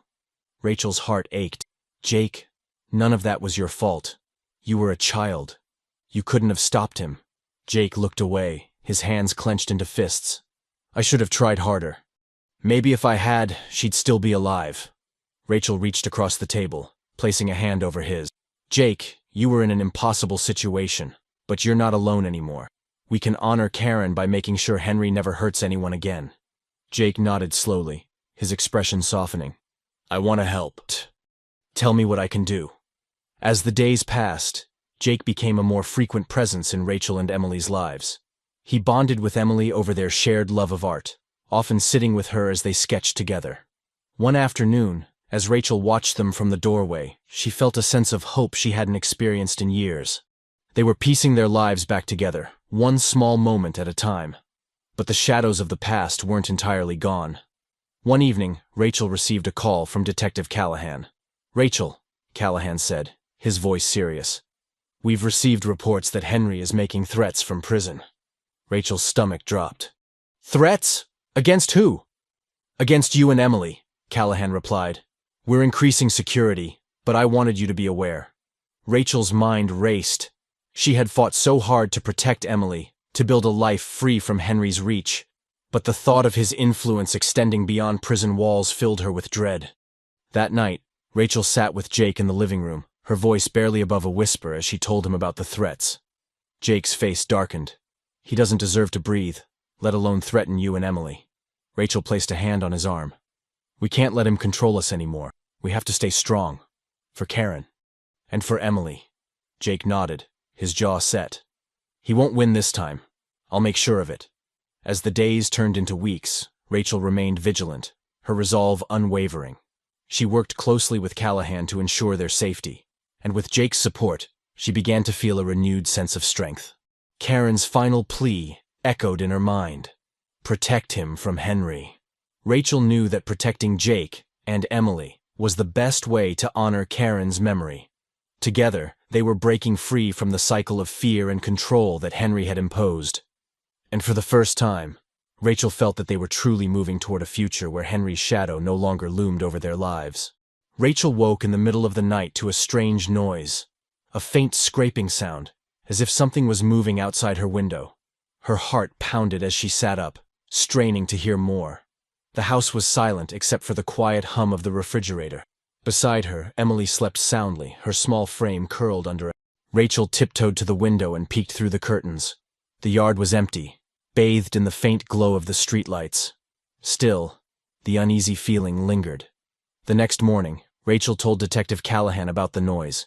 He arrived with a team to sweep the property, carefully inspecting every inch of the house and yard.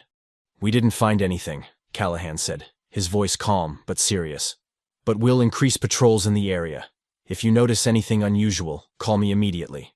Rachel nodded, though her unease remained. Henry's threats from prison still echoed in her mind. After Callahan left, Jake pulled Rachel aside. "You think it's him, don't you?" Jake asked, his voice low. Rachel hesitated, glancing toward Emily, who was busy drawing in the living room. "I don't know, but I can't ignore the possibility." Jake's jaw tightened. "If he sent someone, we need to be ready." Rachel spent the next few days on edge, watching every shadow, listening for every creak and groan of the house. Emily noticed her mother's tension and grew quieter, retreating into her drawings. One evening, as Rachel cooked dinner, Emily approached her hesitantly. "Mom," Emily said softly, "I had another dream about Rachel turned, her hands stilling on the cutting board. "What happened in the dream?" Emily hesitated, her fingers twisting nervously. She said we need to go to the basement, that there's something there we missed." Rachel frowned. The basement had been a treasure trove of hidden clues before, but she was certain she had combed through it thoroughly. Still, Emily's dreams had often been eerily accurate. "Okay," Rachel said, kneeling to meet Emily's gaze. "We'll check it out together." After dinner, Rachel and Emily descended the narrow stairs to the basement, the air cool and slightly musty. The dim light cast long shadows on the walls, and Rachel felt a chill as they stepped onto the concrete floor. "Where should we look?" Rachel asked, glancing at Emily. Emily pointed to the far corner, where an old bookshelf stood against the wall. Rachel hesitated. She had already gone through the books and knickknacks, finding nothing of significance, but something about Emily's certainty made her move toward the shelf. As she began pulling books off the shelves, her fingers brushed against something hard and metallic. "What's this?"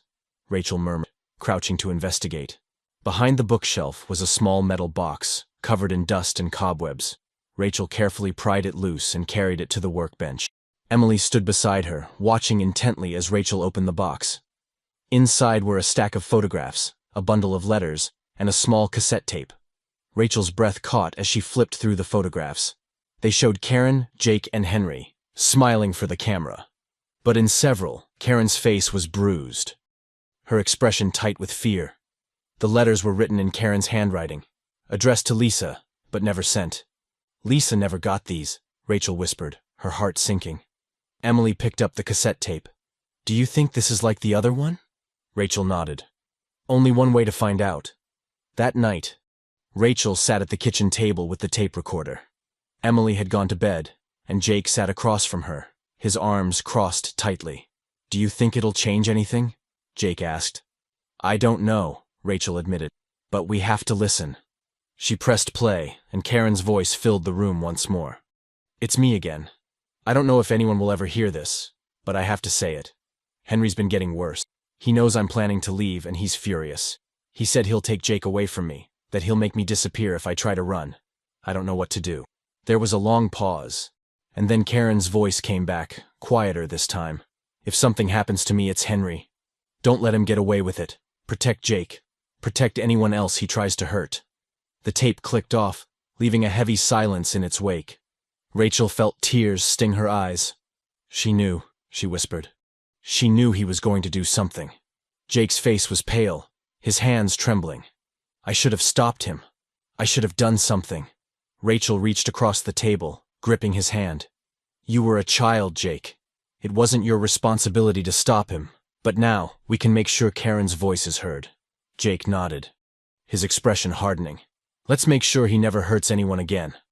Rachel contacted Detective Callahan the next morning, sharing the new evidence. Callahan listened to the tape and reviewed the photographs and letters, his expression grim. "This is significant," Callahan said. "The tape alone is enough to suggest premeditation. We can use this to build a stronger case against him." Rachel felt a flicker of hope. "Do you think it'll make a difference?" Callahan nodded.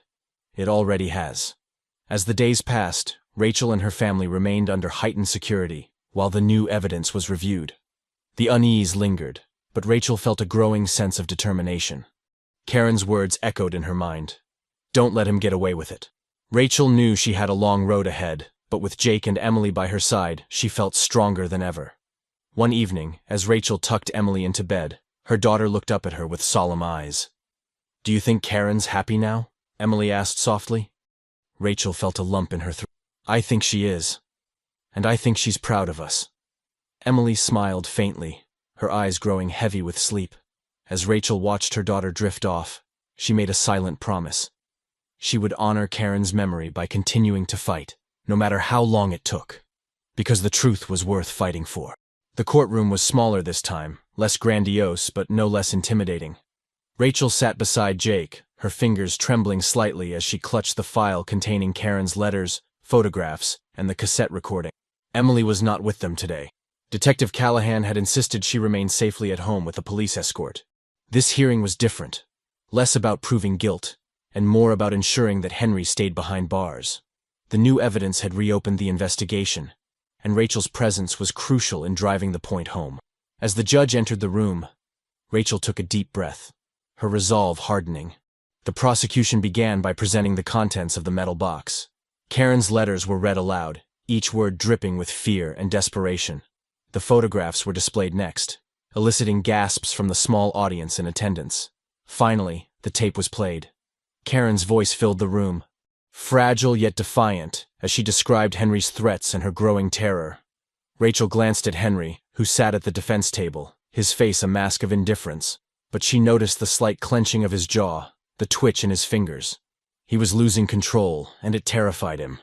When it was Rachel's turn to testify, she stood tall, her voice steady despite the fear that bubbled beneath the surface. "Karen tried to warn us," Rachel said, her eyes sweeping the courtroom. "She left these letters, these recordings, because she knew what Henry was capable of. She knew he would try to silence her, just like he tried to silence me and my daughter." Rachel's voice broke slightly, but she pressed on. "Henry has spent years manipulating and controlling the people in his life, but Karen's voice is still here, and I won't let him erase her."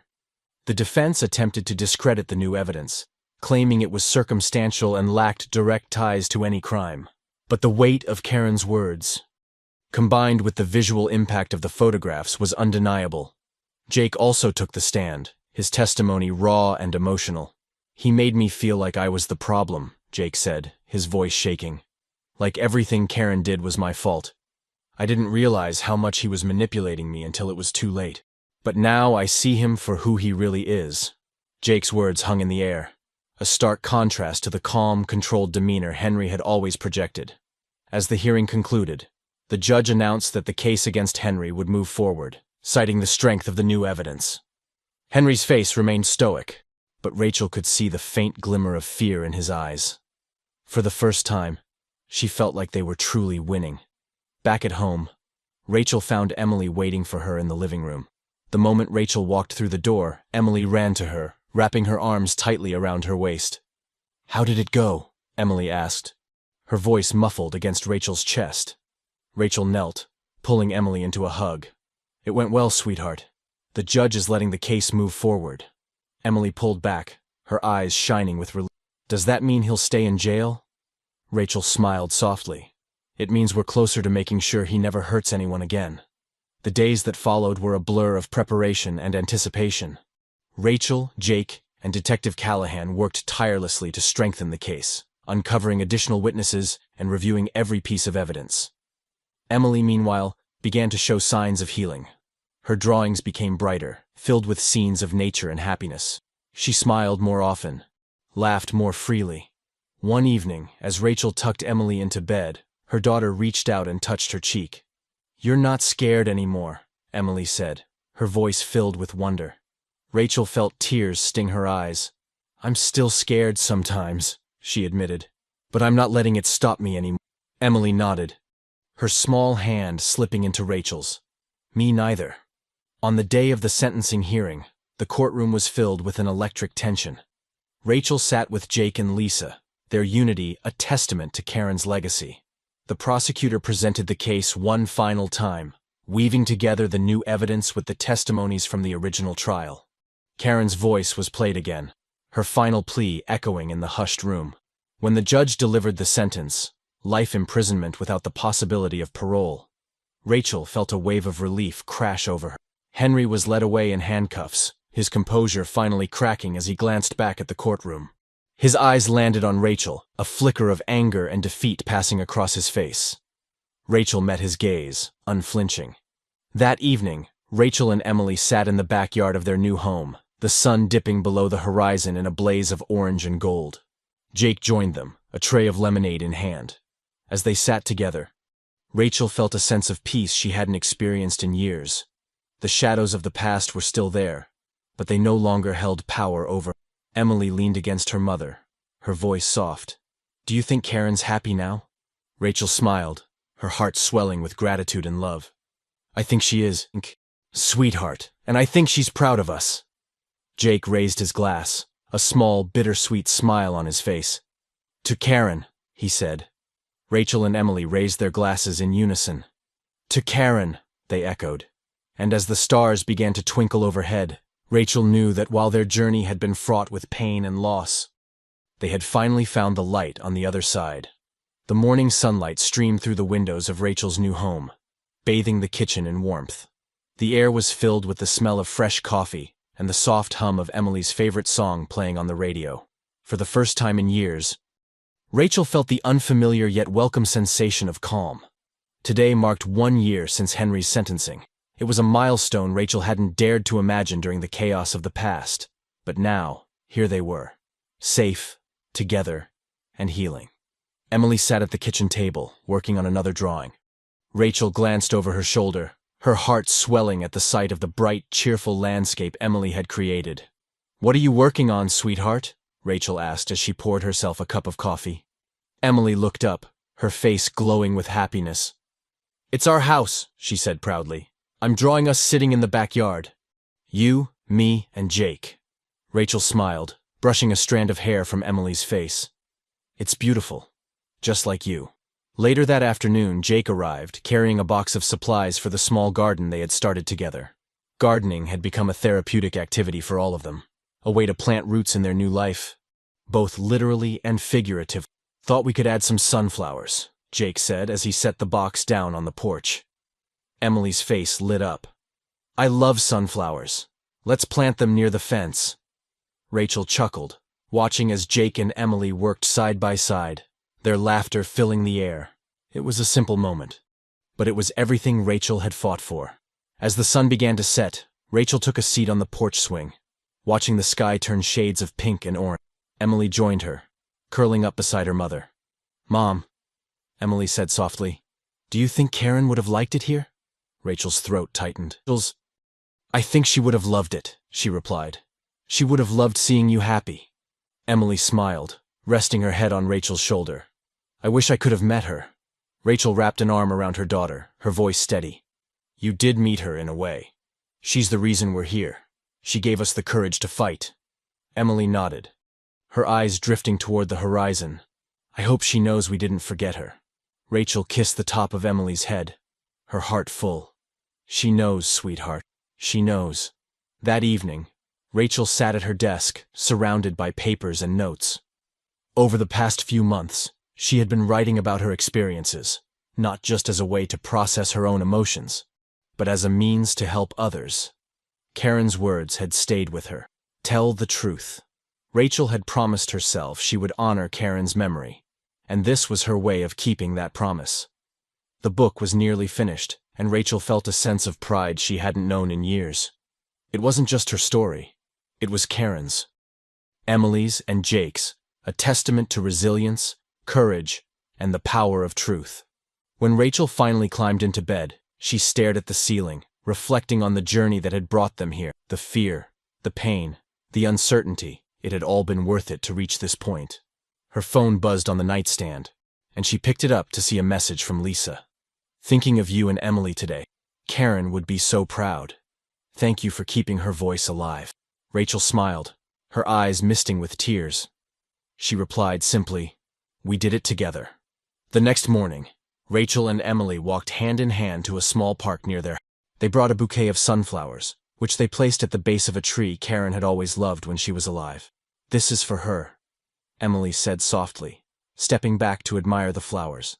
Rachel nodded, her voice full of emotion. "For her, and for us. Because we're free now." They stood in silence for a moment, the breeze carrying the scent of flowers and the sound of children laughing in the distance. Rachel took Emily's hand. "Come on, sweetheart. Let's go home." As they walked away, Rachel felt a sense of peace she hadn't known in years. The shadows of the past were behind them, and the future stretched out before them, bright, full of hope, and entirely their own. And for the first time, Rachel believed they were truly free. Rachel and Emily embraced their new life with hope and determination. Their home became a sanctuary, filled with love, laughter, and healing. Jake remained close, a steady source of support as they all rebuilt their lives together. Rachel's book, a tribute to Karen's courage and a beacon for others facing similar battles, became a voice of empowerment and a testament to resilience. Though the scars of the past remained, they were no longer chains. Rachel, Emily, and Jake moved forward, carrying Karen's memory with them, knowing they had honored her by finding the light after the darkness. Their story was one of survival, strength, and love, a reminder that even in the face of the worst, there is always hope.